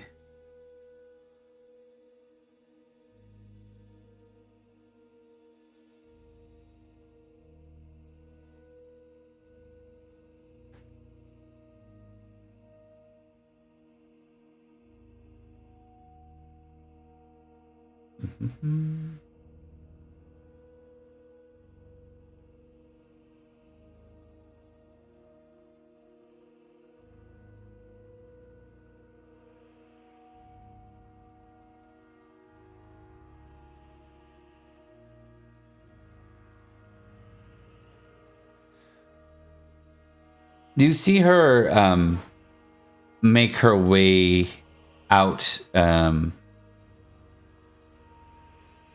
Where would this be at? Be a gathering. Could be there, but you guys have already said the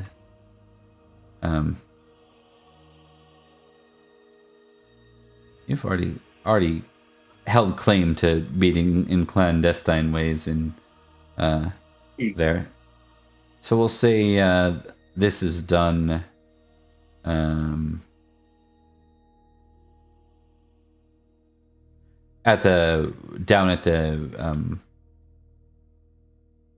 basically down at the market. Near the you see that someone dressed like a noble sort of falls in beside her, and the two are talking. Miss Roger would attempt to kind of sneak over closer, try and get into earshot, but without being noticed. Possible. Okay. Give me another intrigue roll here.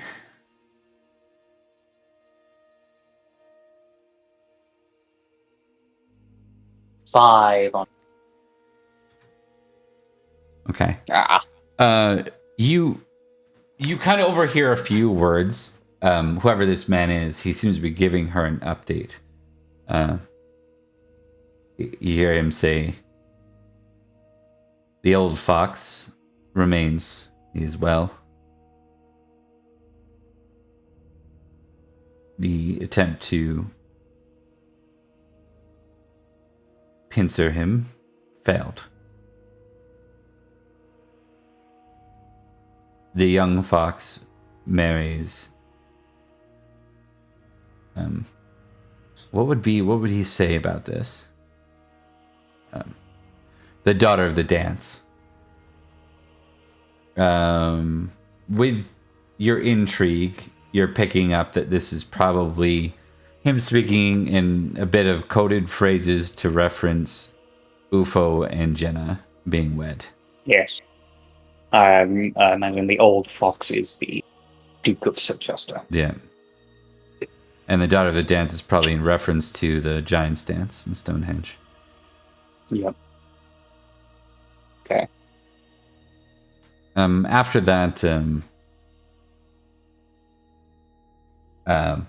she nods, and then before she goes to open her mouth, she looks over and she locks eyes directly with you. And she stops, and his eyes turn as well. I think that Rodri would immediately turn and begin walking off. Okay. Give me Not during a scene, but definitely trying to get out. Give me a recognize roll -5.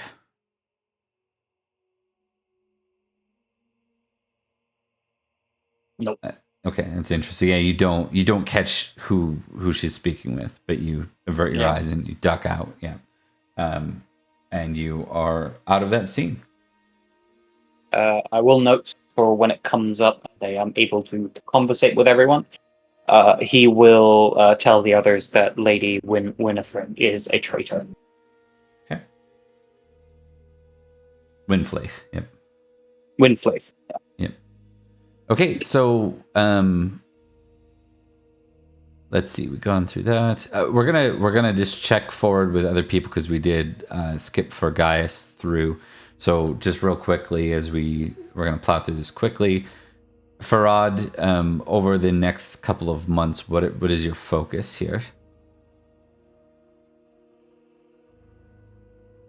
I think his focus is trying to find a place where he can practice his faith. He'd be fine with just going to individual people's homes as well, and speaking with them privately. He's trying to touch on the faith and be seen without violating the very specific precepts he was given.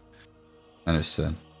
For apostolizing the way you are, I'm going to give you a courtesy roll, an intrigue roll, and a religion roll.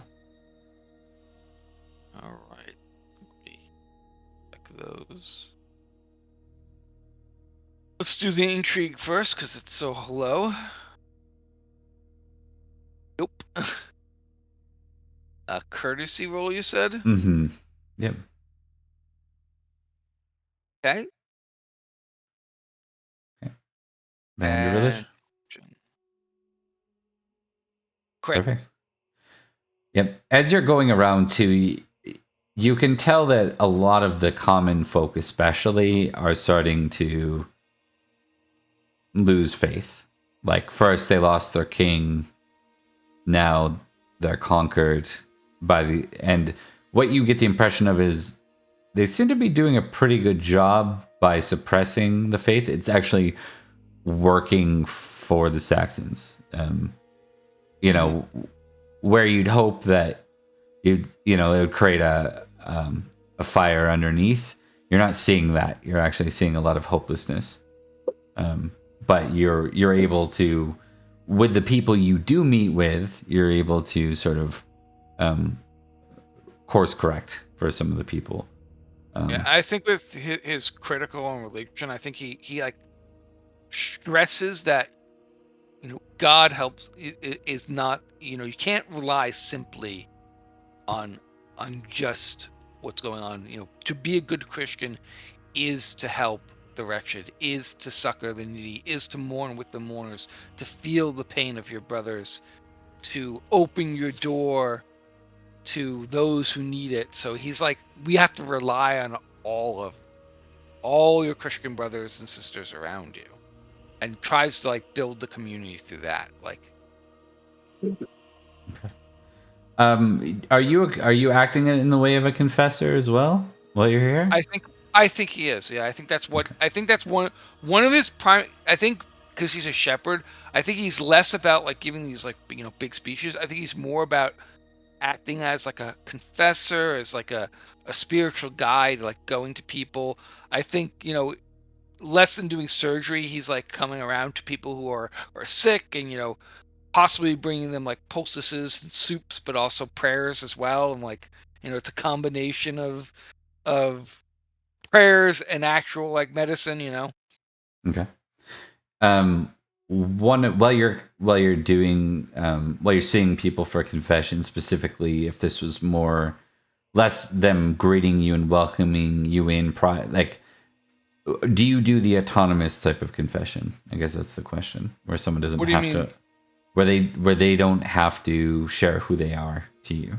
Like think about how the Catholics do it in I modernly. think that would depend entirely on whether the Archbishop Quintus asked him to do that.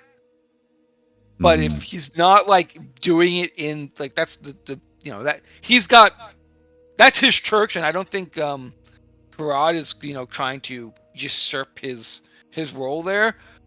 And if it's not that, I don't think he's doing like if he's not working with the Archbishop and taking confession there, I think it's more of a like he knows who he's more like your secret's safe with me, but I know who you are. It's more of a I'm familiar with you sort of thing. Mm-hmm. A trusted confessor as opposed to an anonymous confessor. Okay, yeah, that's fair. There is someone that goes to see you eventually, seeking confession. I'll just show you their picture, and they don't care to share their name when that comes up. That's fine. Yeah. Do I recognize them or no? Nope, not at all, actually. Yeah. He looks to be in like his 30s, maybe mid to late 30s, somewhere in there, but it's hard to know. He looks relatively just like unhealthy. Like he doesn't look like he's slept in a long time. He's out of shape.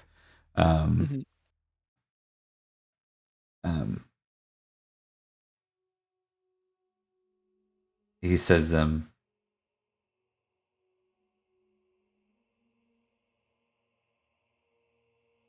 I must confess, Shepherd,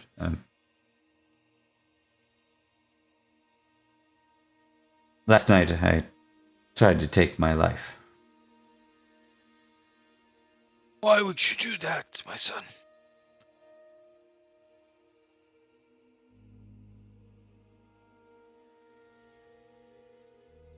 The king assigned me at the victory of St. Albans to keep a close eye on his son, Prince Matic.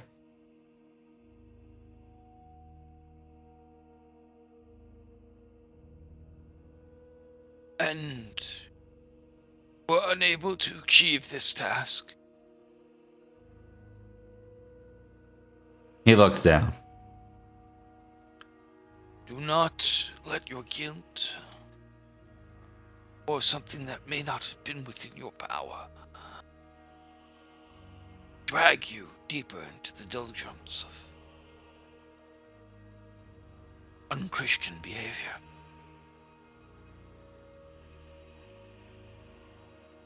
Everyone was celebrating, and I was not welcome up in the Mont. I was in the Bailey along with many of the knights. Matic was accounted for, and well, many of the ladies who were there. I had an opportunity, he says, with like a shameful look on his face. An opportunity. You indulge. Indeed. And when I returned, Matic and some of his knights had left. Knights of the Sword. Good knights from Salisbury. Thought he was accounted for. But you blame your indulgences. You blame not with him. He was Bear this guilt. He was my lord. I should have been with him. I was assigned by my king to be with him, and I wasn't with him. And you gave an oath to your king? I did. Not without fault, without blame, but these are things that you can be forgiven for. Things you can strive, better yourself for. Few are without sin. It is goal not to be sinless, but to try to live a sinless life. And when we err, when we falter, correct ourselves. That is the beauty of free will.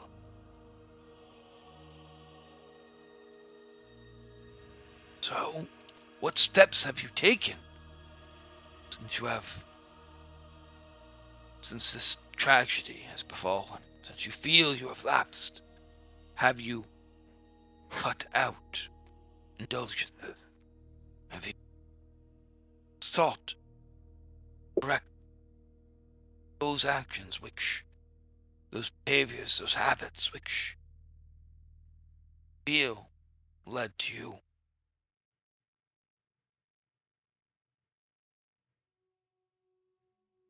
Unable to fulfill your oath.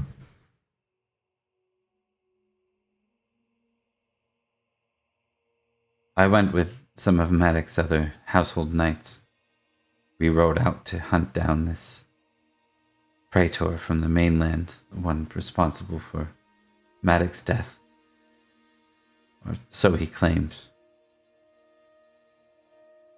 And you were successful? I'm the only one who survived it.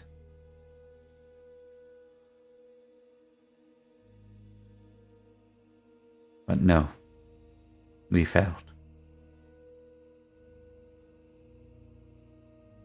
I'm not one who can speak on the actions and behaviors of knights. I do not understand your ways. I understand the need for them. Heroism. But I am not a man of violence. I am not a man of... I've never felt that violence brings one closer to Christ. He nods. But where we are now, even if you are no longer feel yourself worthy of the title knight, you're still one. Someone like you is needed to lift the spirits. People, the city, witch, the enchantress, Gwenilda. She seeks to subdue our spirits through regulations, through minimal tolerance. Not let the people lose heart. He stands up. He says, "Forgive me, Father, but I must make my departure." And with that, he moves quicker than his body would suggest he's able to move. It looks like he's wanting to get out of here. You've noticed a discomfort in him the whole time. Seems to be a discomfort more with himself. I will pray for you.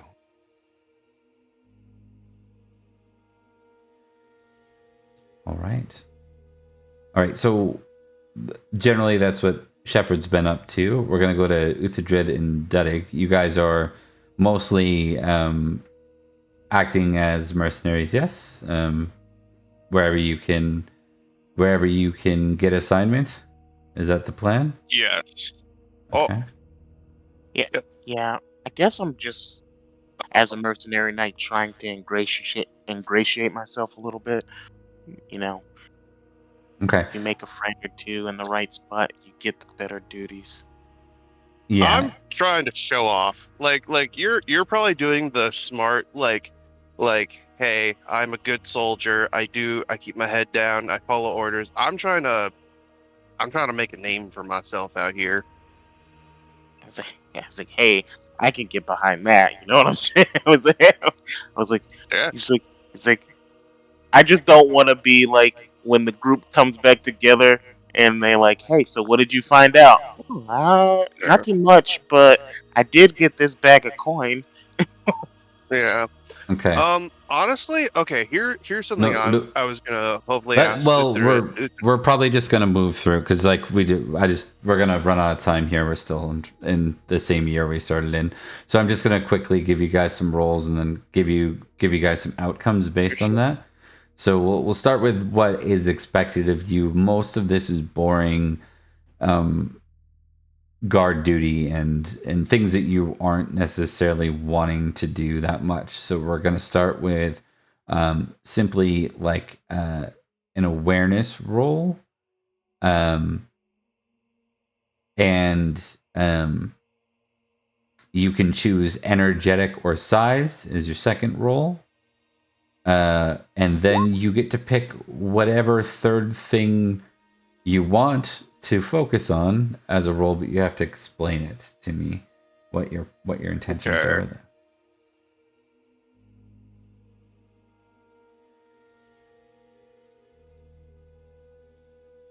And what was the first roll again?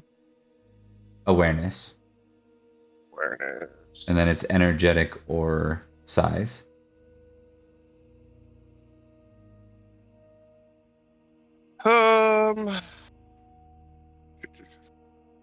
Are there anything that any? Is this the thing that you can do? You can get a whatchamacallit, passions on? No, because this is over a long period of time. This is over like 3 months Okay. of activity.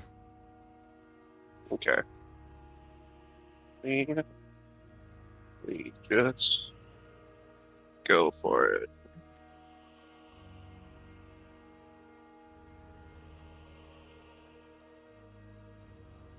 Okay, energetic is what?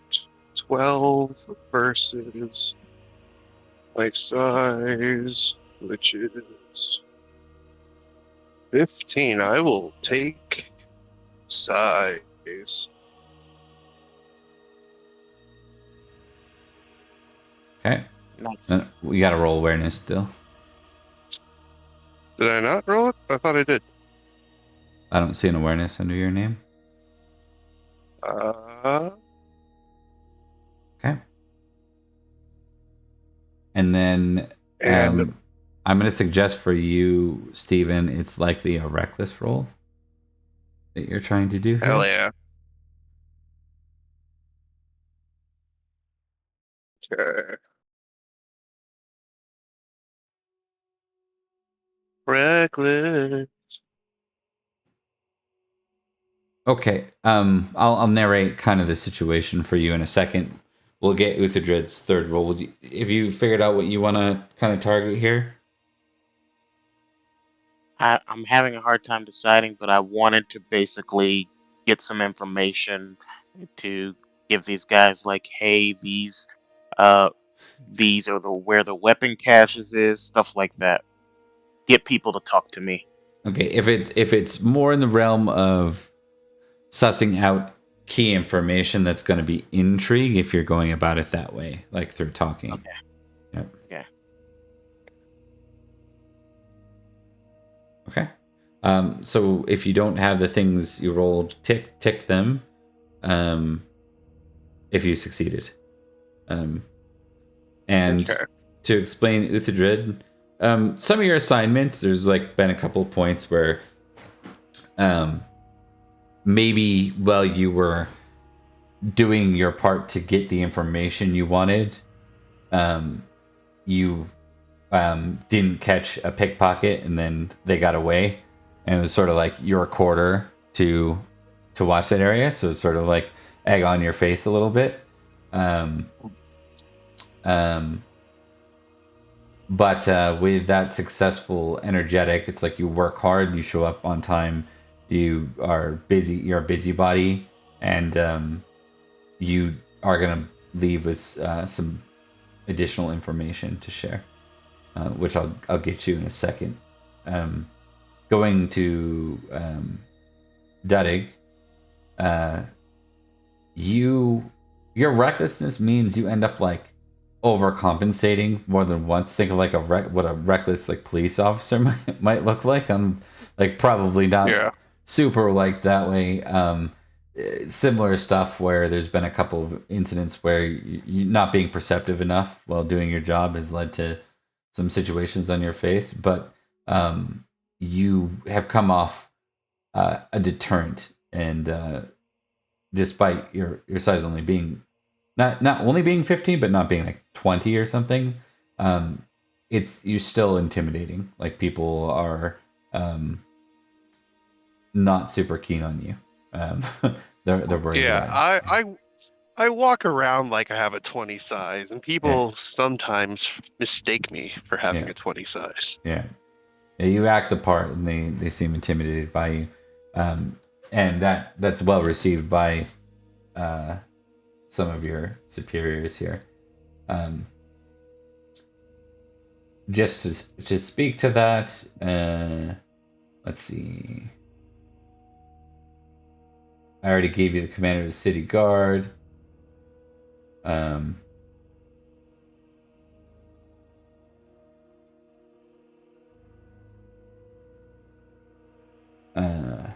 At some point, you both take assignment from this person, Prithmund Kedwalson, master of the stables and cavalry.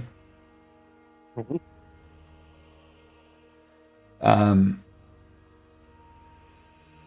And there's been some times that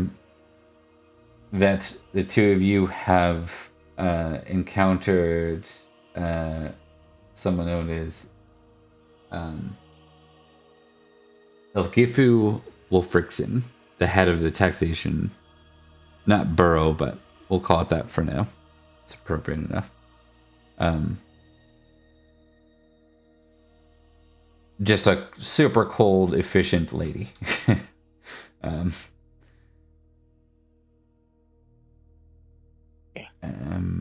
Seems to be trained in like Roman accounting. And yeah, that's about it. And then for the additional information that Utherdred gets while talking about, it sounds like it's relatively undecided whether London will continue to be a joint ruled city of Essex and Kent, or whether Essex or Kent will like basically offer their claim to it to the other king, or whether they'll war for it.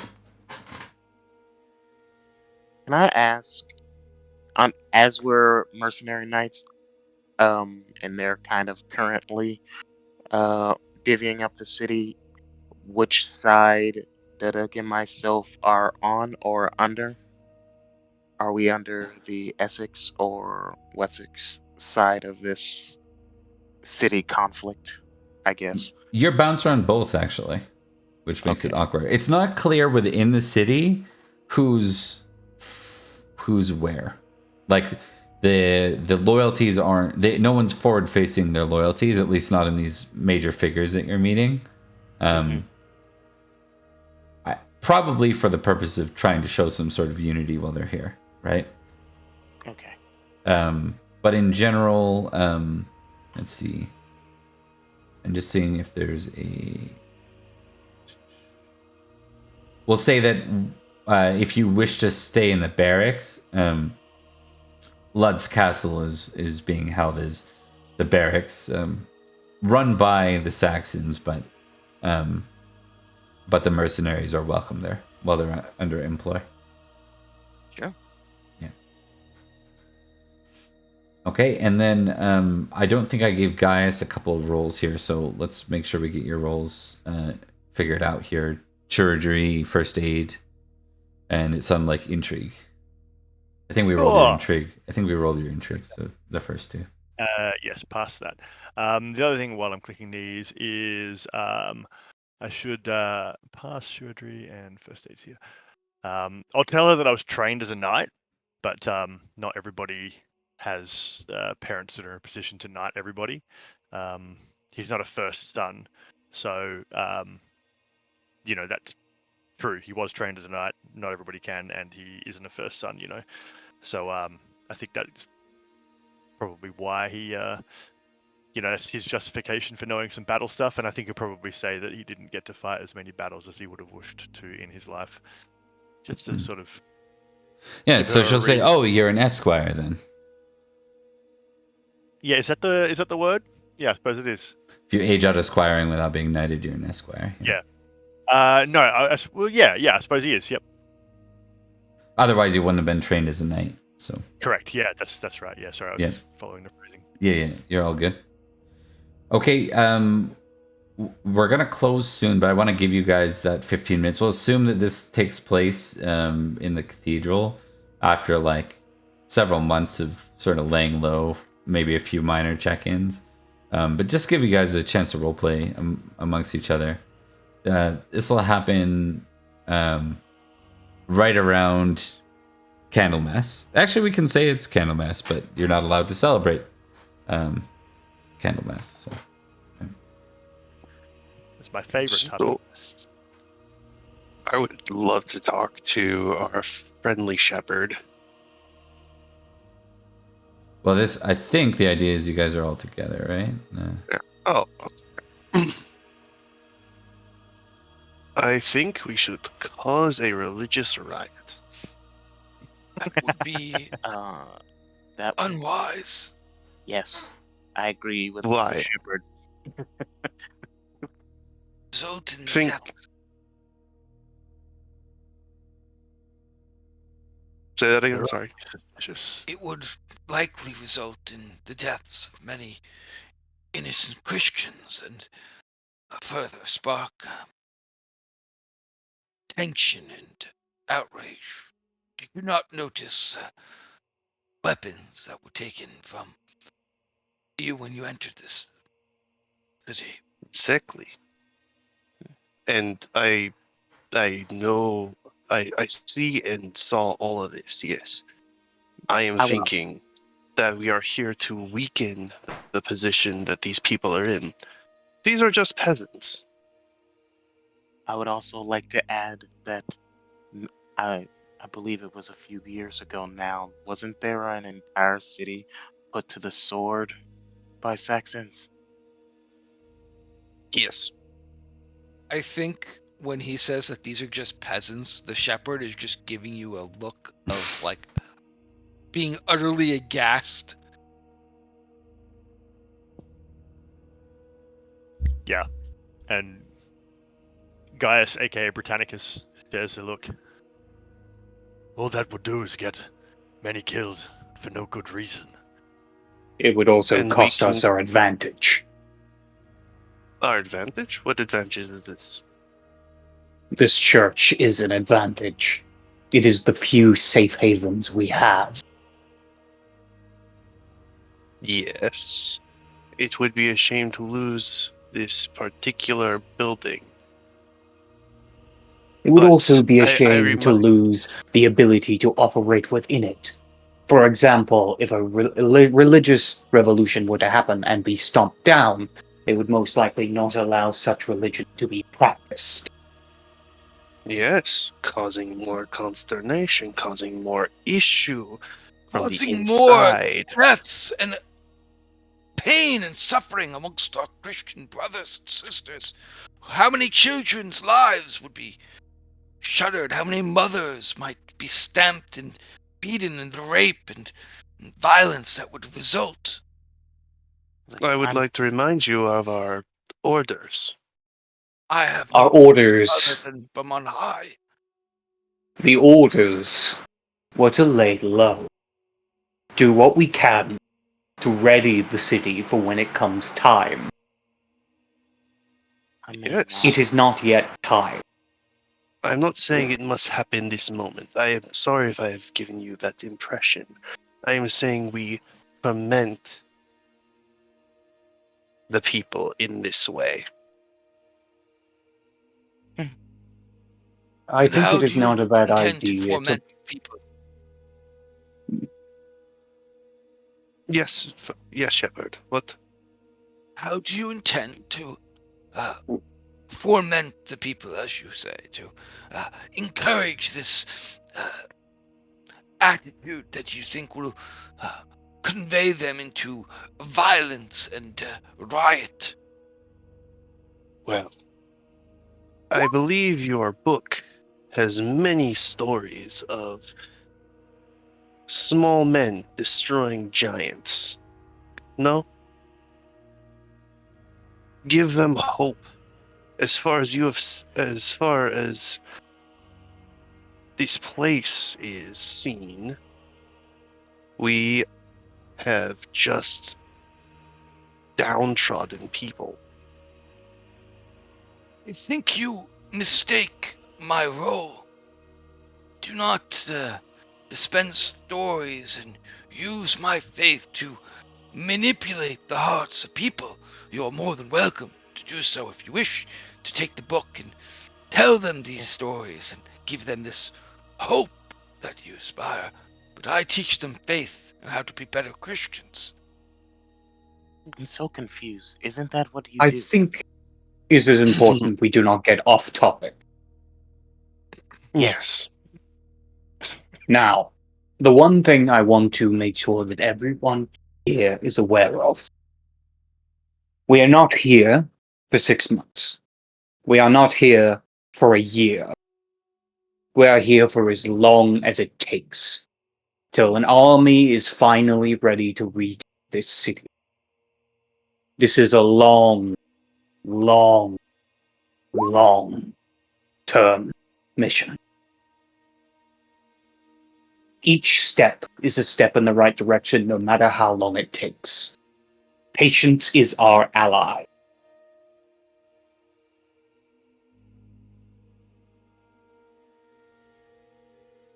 Am I clear? Yes. I guess.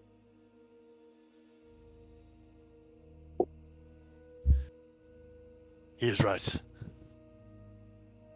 We will do no good to anyone if we go off without a good plan, good support, and more importantly, without an army at the doorstep. Yes. Additionally, now. we have I the guess. danger of the witch who serves. That's Which? Which? I assume we're not going to be referring to the same witch. To which Wait. do you refer to? There's You more know than what? one? there I is Innocent. there's the Go witch. ahead. There's the witch and enchantress Gunhild. Her beauty Gunhild. is a gift of the devil, and her power comes from some, I imagine, dark places. I felt it when I was in her presence. I feel The one that's very Enchantress. judgmental of you. Is she pagan? Definitely. I mean, he I would could know. speak with her. You will ensorcel your mind, corrupt your heart if you speak with her, but you will do as you will. She is dangerous and wily. Oh man, I still have that. I have that vengeance towards you. Yes, you do. Mhm. I will be keeping our money safe, though. This man thinks I can't do shit. First, he takes my lord's money. It's supposed to be my duty. There is another who has proven herself a foe to us. Lady Winifred. Freneth. I had overheard her speaking to another of the nobles within this city. They had been involved in the plan to ambush the Duke of Siltra, seeking to pincer and encircle him during the battle for London. She was No part of doubt this. she has made it.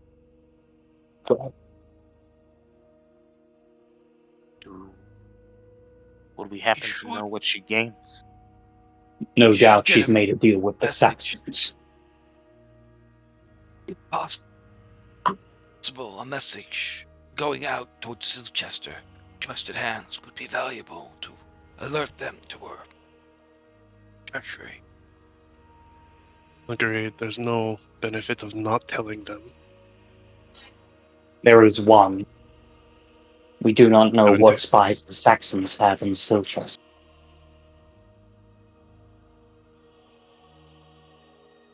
You have points. I think we should keep a closed loop on our information. As it is now, only the young fox knows. We should keep it that way. Young fox. Did. Yes. Okay. Buffalo. Speaking of some information, I found out a couple of things. The master of stables and cavalry, Todd Wilson. He may be someone we should look into. And there is a lady, Rolfixson. She is the head of taxation here in the city. I did also hear a rumor that the Saxons, the Wessex and Essex, may not be as united as some would believe. But they are working together for the moment. Too often do Kimrick look at Saxons all as a united monolith. We have factions of our own. Poke and prod at the seams, and then you'll see them spill each other's blood. It's very true. Any of you fine gentlemen have a chance to meet with Sir Liwak? Name? I I don't believe I have. I do not either. Is he involved with the stables at all? We did just get invited to start working there. Wasn't he formerly a contact that Sir Rufius provided? No, I have not been able. We have not dedicated time into discovering his whereabouts. At least me and Uhtred. will see what I can find on my end. If I can get into the White Tower, I might be able to learn some more information. Speaking of the White Tower, the constable of the White Tower, we did come across his body. He's Yes. no longer with us. That is one ally that is Unfortunate. no longer.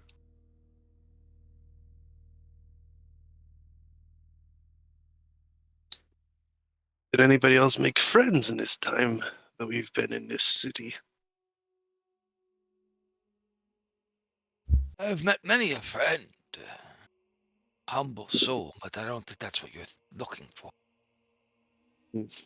I mean, if they are willing to throw themselves at the wolves when the time comes. The shepherd just frowns deeply and doesn't say anything. I wonder if the servant staff would be able to tell us anything useful. Servants always know things that they shouldn't know. That's how I'm planning to gain some more information in the coming year. I think what we're going to find is this is going to take quite a bit of time for all of us. I just struggle with what course I should take. What is your struggle then?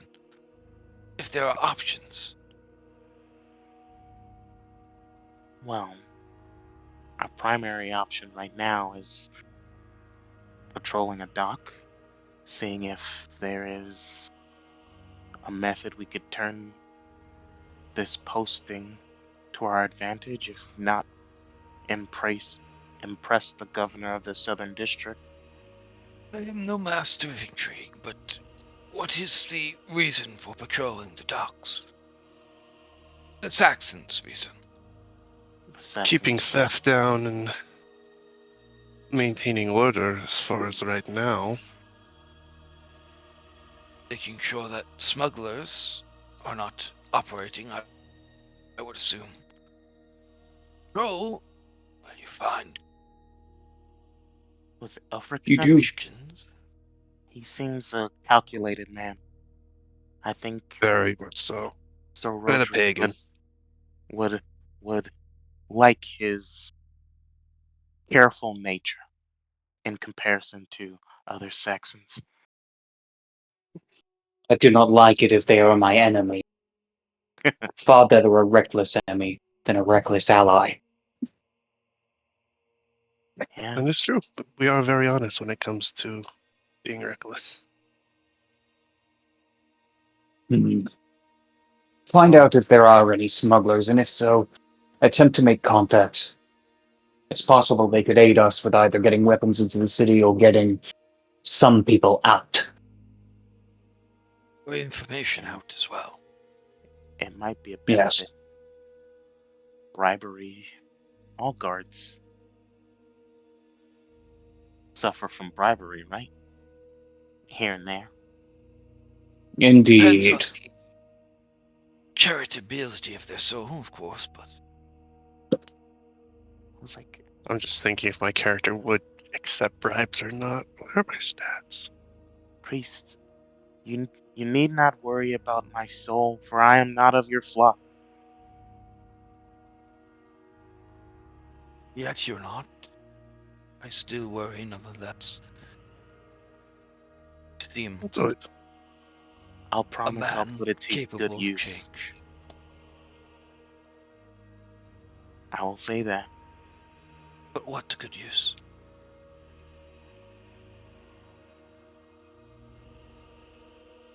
My whim. I could feed the needy, clothe them, prepare myself for war, as a mercenary is known to do. Many deeds could be done. Are you asking for money? No, I don't. I do not ask for handouts, priest. I don't know. It sounds like you're asking for money. I mean, I work for money, yes. Are you hiring? I mean, Doug, you know that your deeds, and good ones that you have mentioned, will be rewarded. This life and after. I mean, I'm The old fox will be pleased if we are successful, and I can only imagine for those of more worldly view, grace and benefaction would be more than up to the task. I was like, We're also paying you, yes. I was like, I'm working. I came back with information. I didn't come back empty-handed. I was simply saying that if other people are paying me too, the smugglers, as you say, I mean, no guard lets smugglers go for free. That's very true. It's I all will part of the dole business. out. I will dole out a small, tiny portion of money that UFO gave for me to hold on to Uthigrid. It was 30 Libram, right? That you guys had, if memory serves. I believe it was 30 Libra. Yeah. So, Oh, given that, I'll what give do you? him 2 Libram. Okay, no, understood. he's Okay. Uhtred would not accept it. He's just like, no, priest, you misunderstand. You can keep this money. I Don't put you my need hands it out. to... Put your hand out. And Ignores the hands for the money. before he Don't can you need take this it, money to potentially... Shit. yeah, I was saying before he could take it, Rodri takes the money instead and says, I will actually need this for my investigations. Of course, I was not... Just a moment. I was going to provide you means to Okay. to further your investigations and speak with the guards. Hmm. Or Duddick I don't- watching everyone else assume control of the money when that's the one thing he wanted As to do. as Yup. as I don't think as a mercenary knight I need We'll money hold it in to store up to. until we need it then. Yes, you do that. You keep it up. If you need it, just come to me and it will be delivered to either any of you. And he gestures to all there, even though he ignored the hand that was out there before. Oh So, no, I just wanted a little bit. I was like, or Shepard, I do believe Sir Dudug needs at least one because he has been going through a hard time here. Is he not being paid for Okay. his services? What? I was like, at least let him buy himself a drink. I am curious. You mentioned that we should be looking for smugglers and criminals to I do find not say ways. criminals. yes, criminals. You kind of lets Rotary handle that part of it. Uh, I, as a guard, have access to these people. I have to interact with them all the time.